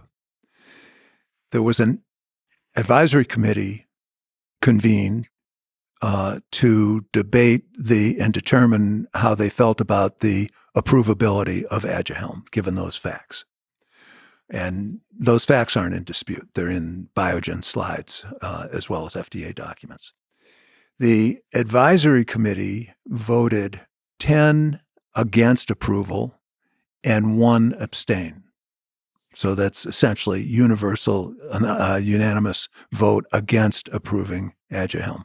Now, the advisory committees have been pretty much cleansed of financial conflicts of interest. So this advisory committee votes 10 no, 1 abstention, and the FDA overrules the unanimous opinion of its advisory committee and approves the drug. 3 of the members of the advisory committee resign. They say, we're not going to be part. If the FDA is not going to listen to a unanimous vote against approving this drug, which shows more harm than benefit, undisputed, we're not going to participate in this. And the argument against approval is that the surrogate endpoint, the reduction of amyloid, the progression of amyloid plaques, is known by the FDA not to be a valid clinical indicator. It doesn't correlate. 27 studies have shown it doesn't correlate with clinical progression. Interrupting the amyloid plaques doesn't mean that your Alzheimer's doesn't get worse. So it seems like it's a slam dunk, and the FDA made a mistake, and they should do whatever they do to protect their bureaucratic reputation. So the head of the Bureau of the FDA, the Center for Drug Evaluation and Research that approves new drugs, who had spent 16 years as an executive in the pharmaceutical industry, issued a statement and said, what we should do in this situation is to loosen the prohibition of financial ties of interest with the drug companies so we get less emotional responses. Said this. It's in print. People are just too emotional about this. People were just too emotional. The 10 people who voted against it and the no people who voted for it, it's all too emotional. So this gets back, this is a long answer to your short question. I think this is a wonderful window into the thinking of the FDA that financial conflicts of interest don't matter in a situation when I think it's obvious that they would matter. But there's not a direct financial conflict of interest. It's kind of like, it's not like Albert said, there's rules. I mean, you're not allowed to have direct financial conflict of interest. It's indirect. Right. But what I'm saying is, I'm not denying what he said is true. But the FDA, a high official in the FDA, is saying that we need to allow conflicts of interest in our advisory committee meetings. And that she wants to change the rules. Right. So Albert Bourla would still be playing by the rules, but it just shows how one-sided the thinking here is. But you think that's influenced by the fact that there were pharmaceutical executives working at the FDA and vice versa? And they think that's a great idea. Who gets to fix this? Do you think it should be just banned?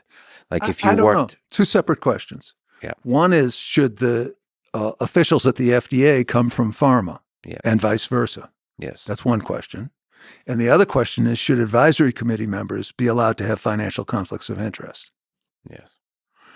I think in my opinion, and people might say I'm biased, I think advisory committee people should not have conflicts of interest. I think their only interest ought to be the public interest. And that was true from my understanding of the situation. It's the afterword in my book. I spent some time studying it about Aduhelm. I think it's a slam dunk that there ought to be no conflicts of interest. Now, the head of CDER, Center for Drug Evaluation and Research, thinks that that's going to give you a biased result because we don't have company influence. And that, I think, shows how biased their thinking is, that not having company influence is a bias. Let me try to load that in. I'm trying to empathize with the belief that companies should have a voice at the table. I mean, yeah, it's part of the game. They've convinced themselves that this is how it should be played. But they have a voice at the table. They've designed the studies. Right. That's their voice. That's analyzed the whole the point. Data. I mean, what bigger voice do you deserve? But I do also think on the more challenging question, I do think that there should be a ban. If you work at a pharmaceutical company, you should not be allowed to work at any regulatory agency. Yes. Should not. I mean, that going back and forth, it's just, even if it's 30 years later. Yeah, I agree. And I have another nomination for a ban. Mm-hmm. We're in this crazy situation where Medicare is not allowed to negotiate the price of drugs with the drug companies. So the drug companies get a patent on a new drug. Unlike every other developed country, they can charge whatever they want. So they have a monopoly on a utility because no one else can make the drug, charge whatever they want, and Medicare has to pay for it. And you say, how did we get in this crazy situation? So how we got here is that in 2003, when Medicare Part D was passed, Billy Towson was head of the Ways and Means Committee in the House, played a key role in ushering this through with the non-negotiation clause of it. And after it was passed, Billy Towson did not finish out his term in Congress. He went to Pharma for a $2 million a year job. This is incredible. You might think that a ban on that would be a good idea. I spoke with Francis Collins, head of the NIH, on this podcast. Mm-hmm. He and NIH have a lot of power over funding in science. Yes. What are they doing right? What are they doing wrong? In this interplay with Big Pharma, how connected are they? Again, returning to the question, what are they doing right? What are they doing wrong in your view? Yeah. So my knowledge of the NIH is not as granular as my knowledge of pharma. That said, in broad brushstrokes, the NIH is doing the infrastructure work for all drug development. I think they've participated in 100% of the drugs that have been approved by the FDA over the past 10 years or so. They've done infrastructure work. And what they do is not work on particular drugs, but they develop work on drug targets, on targets in the human body that can be affected by drugs and might be beneficial to turn on or off. And then the drug companies can, when they find a target that is mutable and potentially beneficial, then the drug companies can take the research and choose to invest in the development of the drugs, specific drug. That's our model. Now, 96% of the research that's done in clinical trials in the United States is about drugs and devices.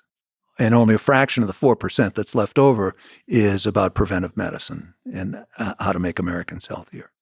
I think, again, from the satellite view, the NIH is investing more in science that can lead to commercial development rather than, as you said at the beginning of the podcast, there's no big fitness and lifestyle industry that can counter pharma.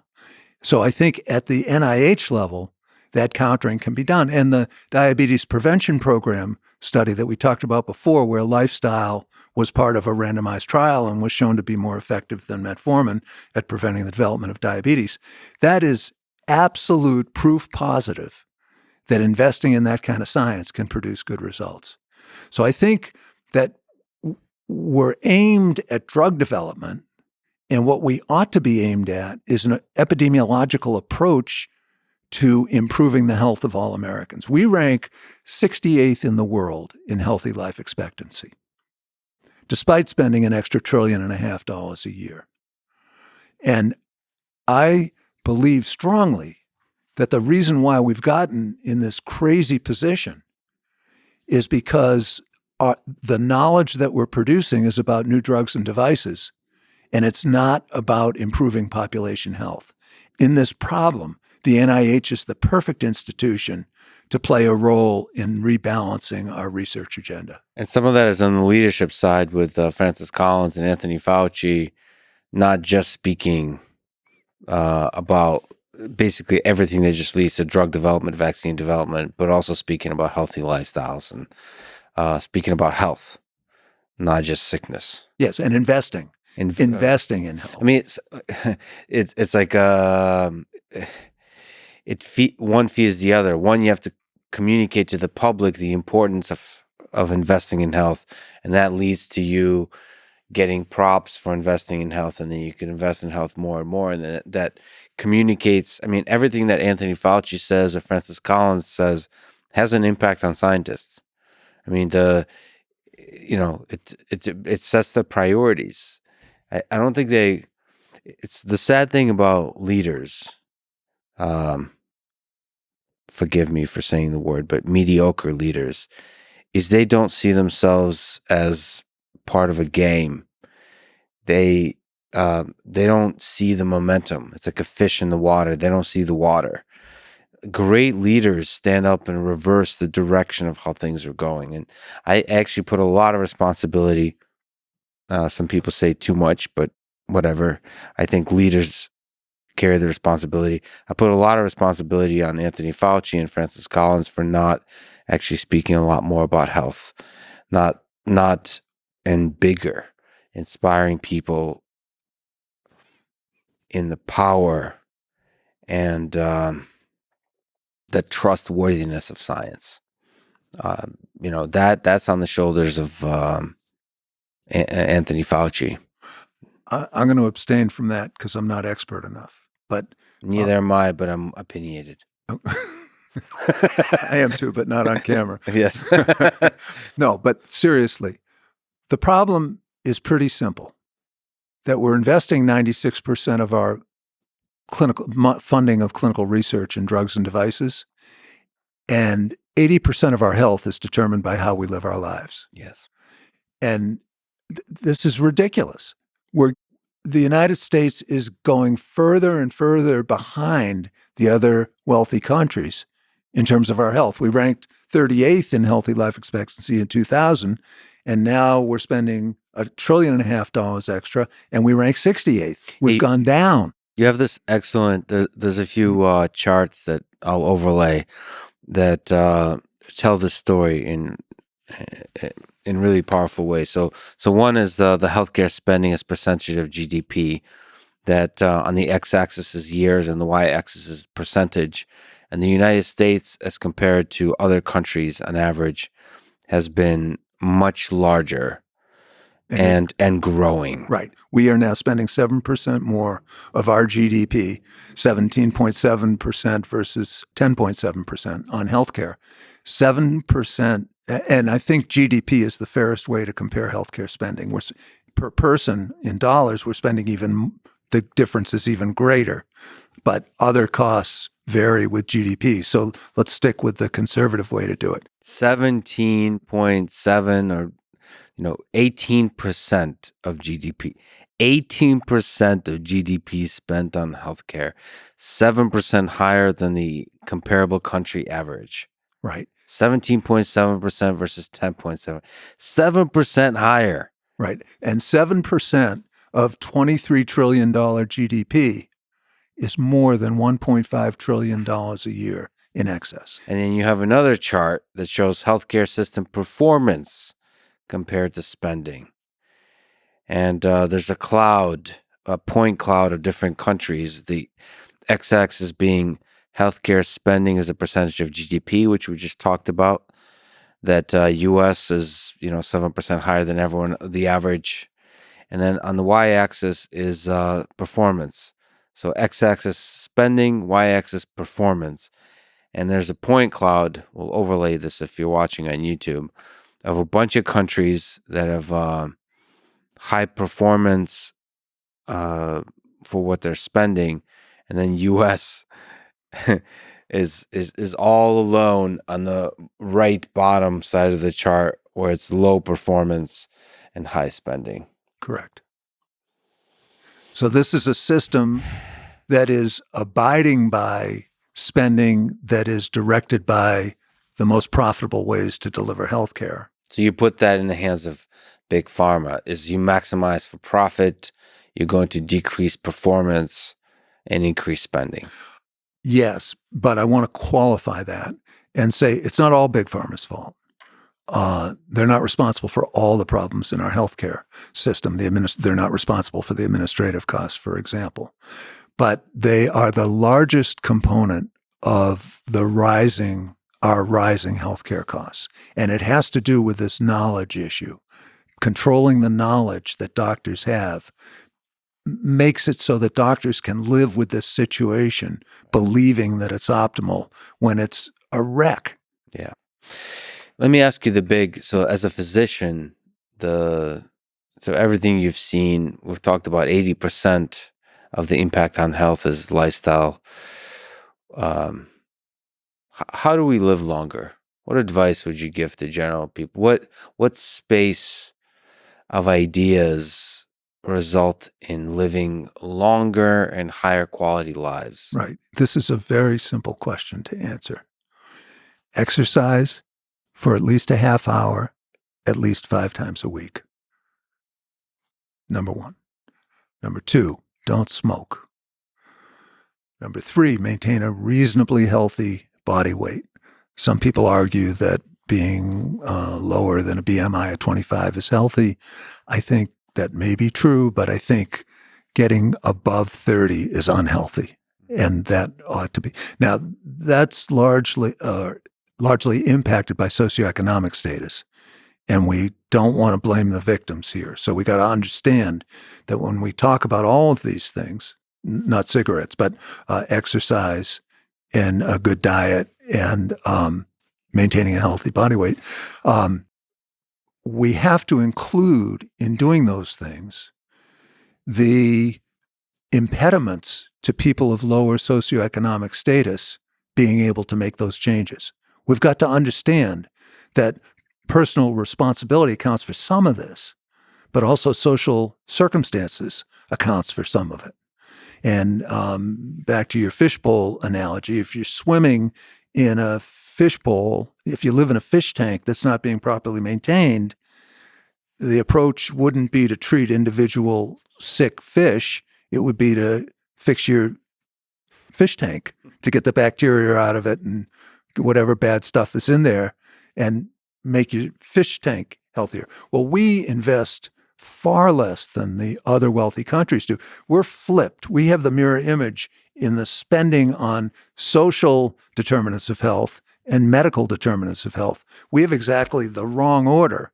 And not only does that choke off social determinants of health, which are very important, but actually just the ratio. Even if you were spending, if we raise the social spending and raise our medical spending in proportion, it's the ratio of social spending to medical spending that's the problem. So, and why do we do that? Well, the answer is perfectly obvious, that the way to transfer money from working Americans to investors is through the biomedical model, not through the social health model. And that's the problem and I'd like to discuss this because the market isn't going to get us to a reasonable allocation. All the other wealthy countries that are so much healthier than we are and spending so much less than we are have some form of government intervention in the quality of the health data that's available, in the budgeting of health and social factors. And we don't. We're kind of the Wild West, and we let the market determine those allocations. And it's It's an awful failure. It's a horrendous failure. So one argument against government, or sorry, an alternative to the government intervention is the market can work better if the citizenry has better information. So one argument is that, um, communicators like podcasts and so on, but other channels of communication will be the way to fight big pharma. Your book is the way to, so by providing information.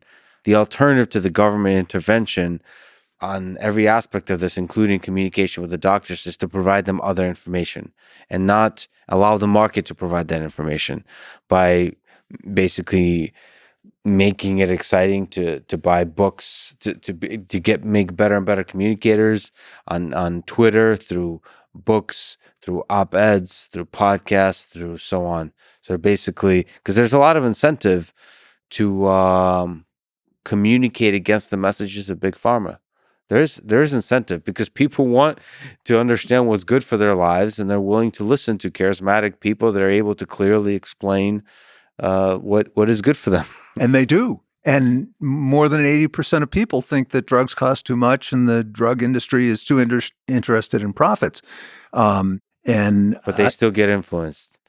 You can't get the vote through Congress. Yeah.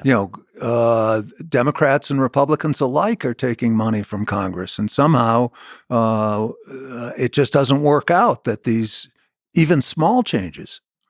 I mean, the pared down part of Medicare, the plan for increasing Medicare negotiation drug costs in Build Back Better, it's literally going to reduce the number of new drugs that are beneficial, uniquely beneficial, by about one new drug or two new drugs over 30 years. It will have virtually an indecipherable impact. And yet pharma is talking about the impact on innovation. And if you vote for this, if you let your congressman vote for this, you're going to severely slow down drug innovation, and that's going to affect the quality of your life. Let me ask you about over-medication that we've been talking about from different angles. But one difficult question for me, I'll pick one of the difficult topics: depression. So depression is a serious, painful condition that leads to a lot of people suffering in the world. And yet it is likely they were over-prescribing antidepressants. So as a doctor, as a patient, as a healthcare system, as a society, what do we do with that fact that people suffer? There's a lot of people suffering from depression, and there's also people suffering from overprescribing of antidepressants. Right. So a paper in the New England Journal by Eric Turner showed that the data, if you put all the data together from antidepressants, you find out that antidepressants are not effective for people who are depressed but don't have a major depression. Major depression is a serious problem. People can't function normally. They have a hard time getting out, performing their normal social roles. But what's happened is that the publicity, Prozac Nation was a good example of making the argument that why should people settle for normal happiness when they can have better than normal happiness? And if you're not having normal happiness, you should take a drug. Well, that concept that serotonin metabolism is the root cause of depression is really a destructive one. We have drugs that change serotonin metabolism, but we don't know if that's why antidepressants work on major depression. And they certainly don't work on everybody with major depression. I forget what the number needed to treat is. I think it's around 4. 1 out of 4 people have significant improvement. But the people without major depression don't get better. And the vast majority of these drugs are used for people without major depression. So what's happened is that the feelings of life satisfaction, of happiness and not sadness, have been medicalized. The normal range of feelings have been medicalized. And that's not to say that they shouldn't be attended to, but the evidence shows that attending to them by giving somebody a medicine doesn't help, except that they feel like somebody cares about them and believes that they're suffering. But there are problems in living that give rise to much of this symptomatology of less than major depression. And let's call it what it is and figure out a way to help people. Individual therapy, group therapy, maybe lifestyle modification would work. We got to try that. But let's call it what it is instead of saying, oh, you're in this vast basket of people who are depressed, so we'll give you an antidepressant, even though the evidence shows that people who are suffering from your level of depression don't get better. And that's a consequence of not focusing on preventative medicine, the lifestyle changes, all that kind of stuff. Well, yes, but it's really a consequence of the drug companies creating the impression that if you're sad, take a pill. If you're non-major depression, how do you overcome depression? Well, you have to talk about what the problem is. So talk therapy, lifestyle changes. Well, no, I'm not jumping to that. I'm saying that you ought to, the way you feel must be respected. Yeah, acknowledge that you're suffering. Acknowledge that you're suffering and deal with healthcare providers who acknowledge that you're suffering. So let's take that first step. And Big first step also. Big first step, yeah. Family docs are pretty good at that. That's kind of the arena that caused me to go into family medicine, the subjective experience of the patient. Okay, so you're a person who is not getting the enjoyment out of their life that they feel they ought to be getting. Now let's figure out why. And whether that means some time with a social worker, some time with a psychiatrist, some time with a psychiatric nurse. I'm not sure how you'd best do that most effectively and efficiently, but that's what you need to do. And it may be that there's a marital problem and there's something going on and one of the spouses can't find satisfaction in the life they have to live within the relationship. Maybe there's a past history of trauma or abuse that somebody is projecting onto their current situation. Maybe there's socioeconomic circumstances where they can't find a job that gives them self-respect and enough money to live with. All, an infinite range of things. But let's make a diagnosis first. The diagnosis isn't that the person feels sadder than they want to feel. The diagnosis is, why does the person feel sadder than they want to feel? You mentioned this is what made you want to get into family medicine.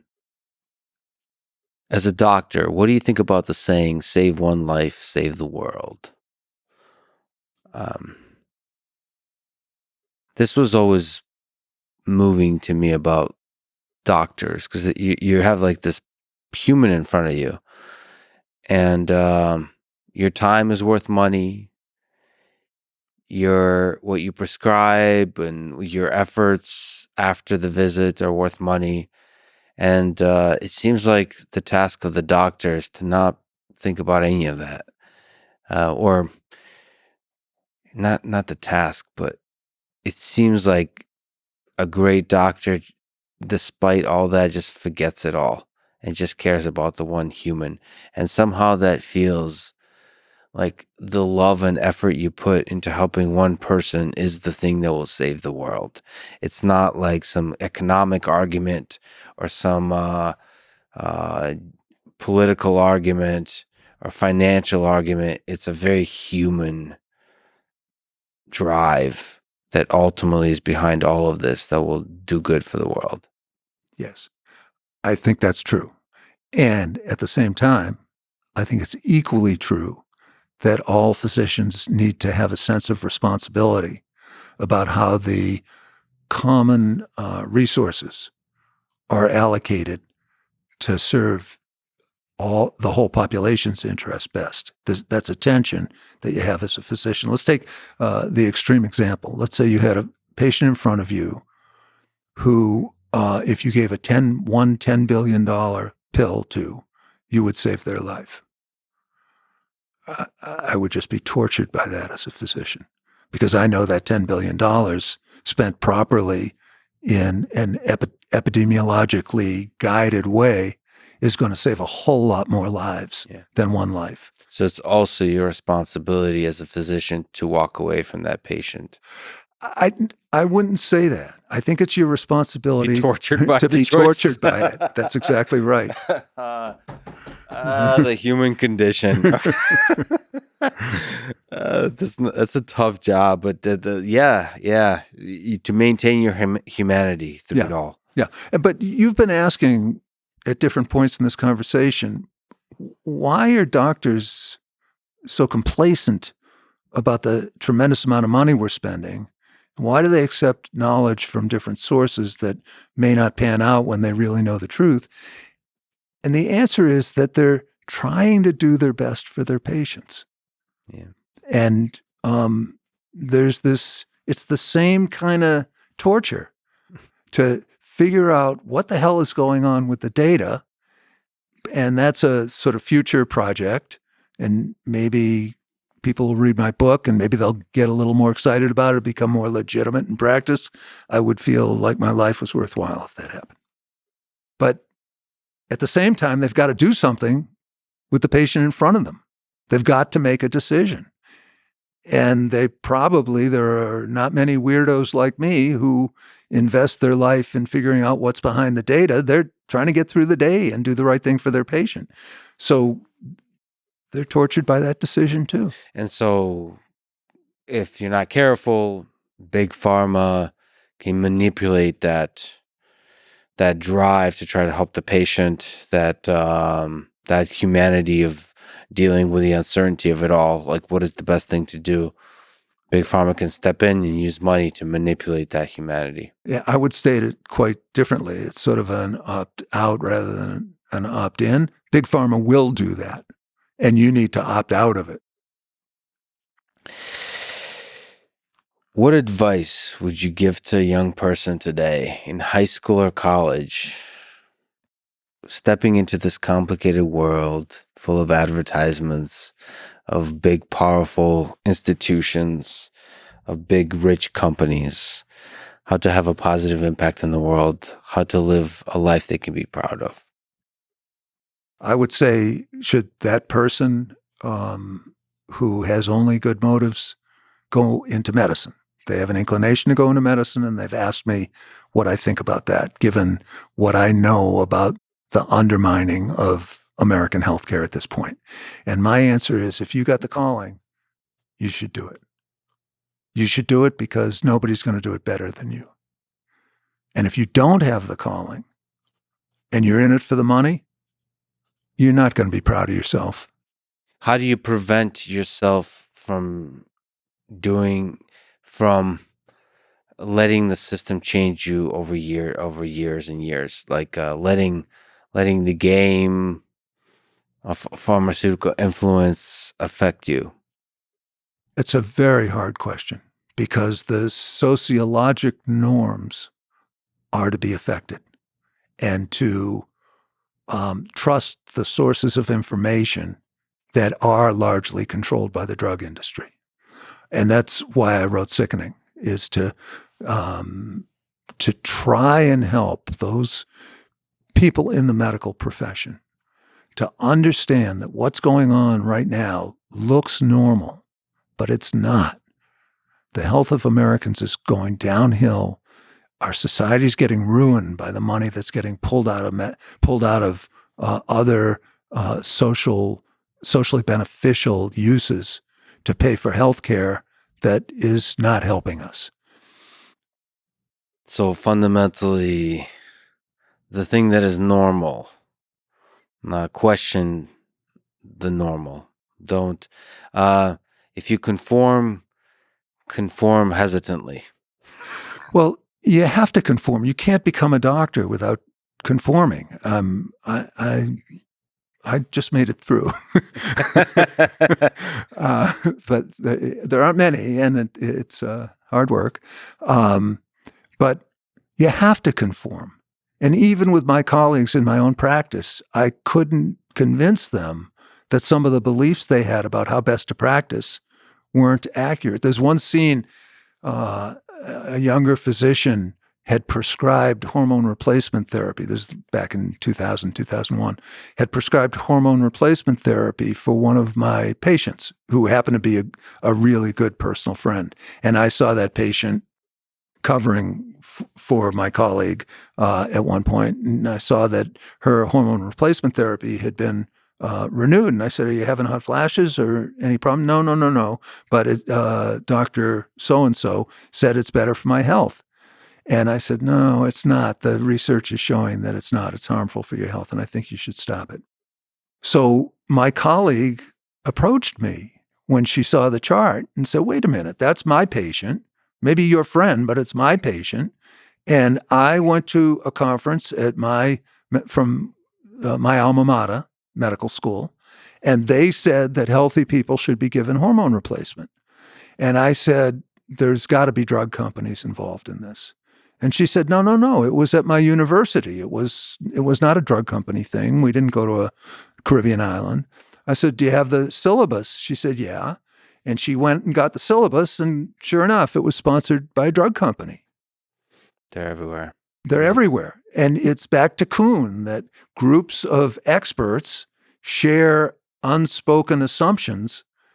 And in order to be included in that group of experts, you have to share those unspoken assumptions. And what I'm hoping to do with my book, Sickening, and being here, having this wonderful conversation with you, is to create an alternative to this normal that people can pursue and practice better medicine and also prevent burnout. I mean, about half the doctors complain that they're burned out and they've had it.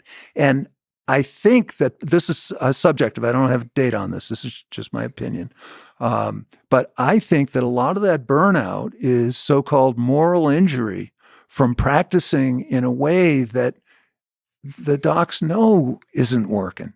It's not actually providing an alternative to the normal. It's expanding the normal. It's shifting the normal, just like with Kuhn. I mean, you're basically looking for to shift the way medicine is done to the original. I mean, to the intent that it represents, that the ideal of medicine, of healthcare. Yeah, in Kuhnian terms, to have a revolution. Yeah. And that revolution would be to practice medicine in a way that will be epidemiologically most effective, not most profitable for the people who are providing you with what's called knowledge. You helped a lot of people as a doctor, as an educator, live better lives, live longer, but you yourself are a mortal being. Do you think about your own mortality? Do you think about your death? Are you afraid of death? Oh, I'm not. I've faced it. I've been close. Yourself? Yeah. How do you think about it? What wisdom do you gain from having come close to death?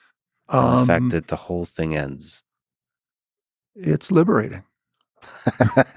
It's very liberating. I mean, I'm serious. I was close, and not too long ago. And it was a sense of, this may be the way it ends. And I've done my best. It's not been perfect. And if it ends here, it ends here. The people around me are trying to do their best. And in fact, I got pulled out of it. But it didn't look like I was going to get pulled out of it. Are you ultimately grateful for the ride, even though it ends? Well, it's a little. I think so. If I know, you can't take the ride if you know it's going to end well. It's not the real ride; it's just a ride. But having gone through the whole thing, I definitely freed me of a sense of anxiety about death. And it said to me, do your best every day because it's going to end sometime. I apologize for the ridiculously big question, but what do you think is the meaning of life, of our human existence? I think it's to care about something and do your best with it. Whether it's being a doctor and trying to make sure that the greatest number of people get the best health care, or it's a gardener who wants to have the most beautiful plants, or it's a grandparent who wants to have a good relationship with their grandchildren. But whatever it is that gives you a sense of meaning, as long as it doesn't hurt other people, to really commit yourself to it. That commitment, that being in that commitment for me is the meaning of life. Put your whole heart and soul into the thing. Yep. What is it? The Bukowski poem, Go All the Way.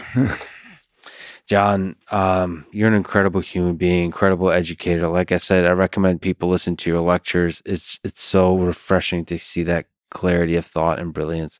And obviously your criticism of Big Pharma, or your illumination of the mechanisms of Big Pharma, is really important at this time. So I really hope people read your book, Sickening, that's out today, or depending on when this comes out. Thank you so much for spending your extremely valuable time with me today. It was amazing. Well, Lex, I wanted back to you. Thanks for engaging in this conversation, for creating the space to have it, and creating a listenership that is interested in understanding serious ideas. And I really appreciate the conversation. And I should mention that offline, you told me you listened to the Gilbert Strang episode. So for anyone who don't know Gilbert Strang, another epic human being that should check out. If you don't know anything about mathematics or linear algebra, go look him up. He's one of the great mathematics educators of all time. So of all the people you mentioned to me, I appreciate that you mentioned him, because he is a rock star of mathematics. John, thank you so much for talking to me. This was awesome. Great. Thank you. Thanks for listening to this conversation with John Abramson. To support this podcast, please check out our sponsors in the description. And now, let me leave you some words from Marcus Aurelius. Waste no time arguing about what a good man should be. Be one.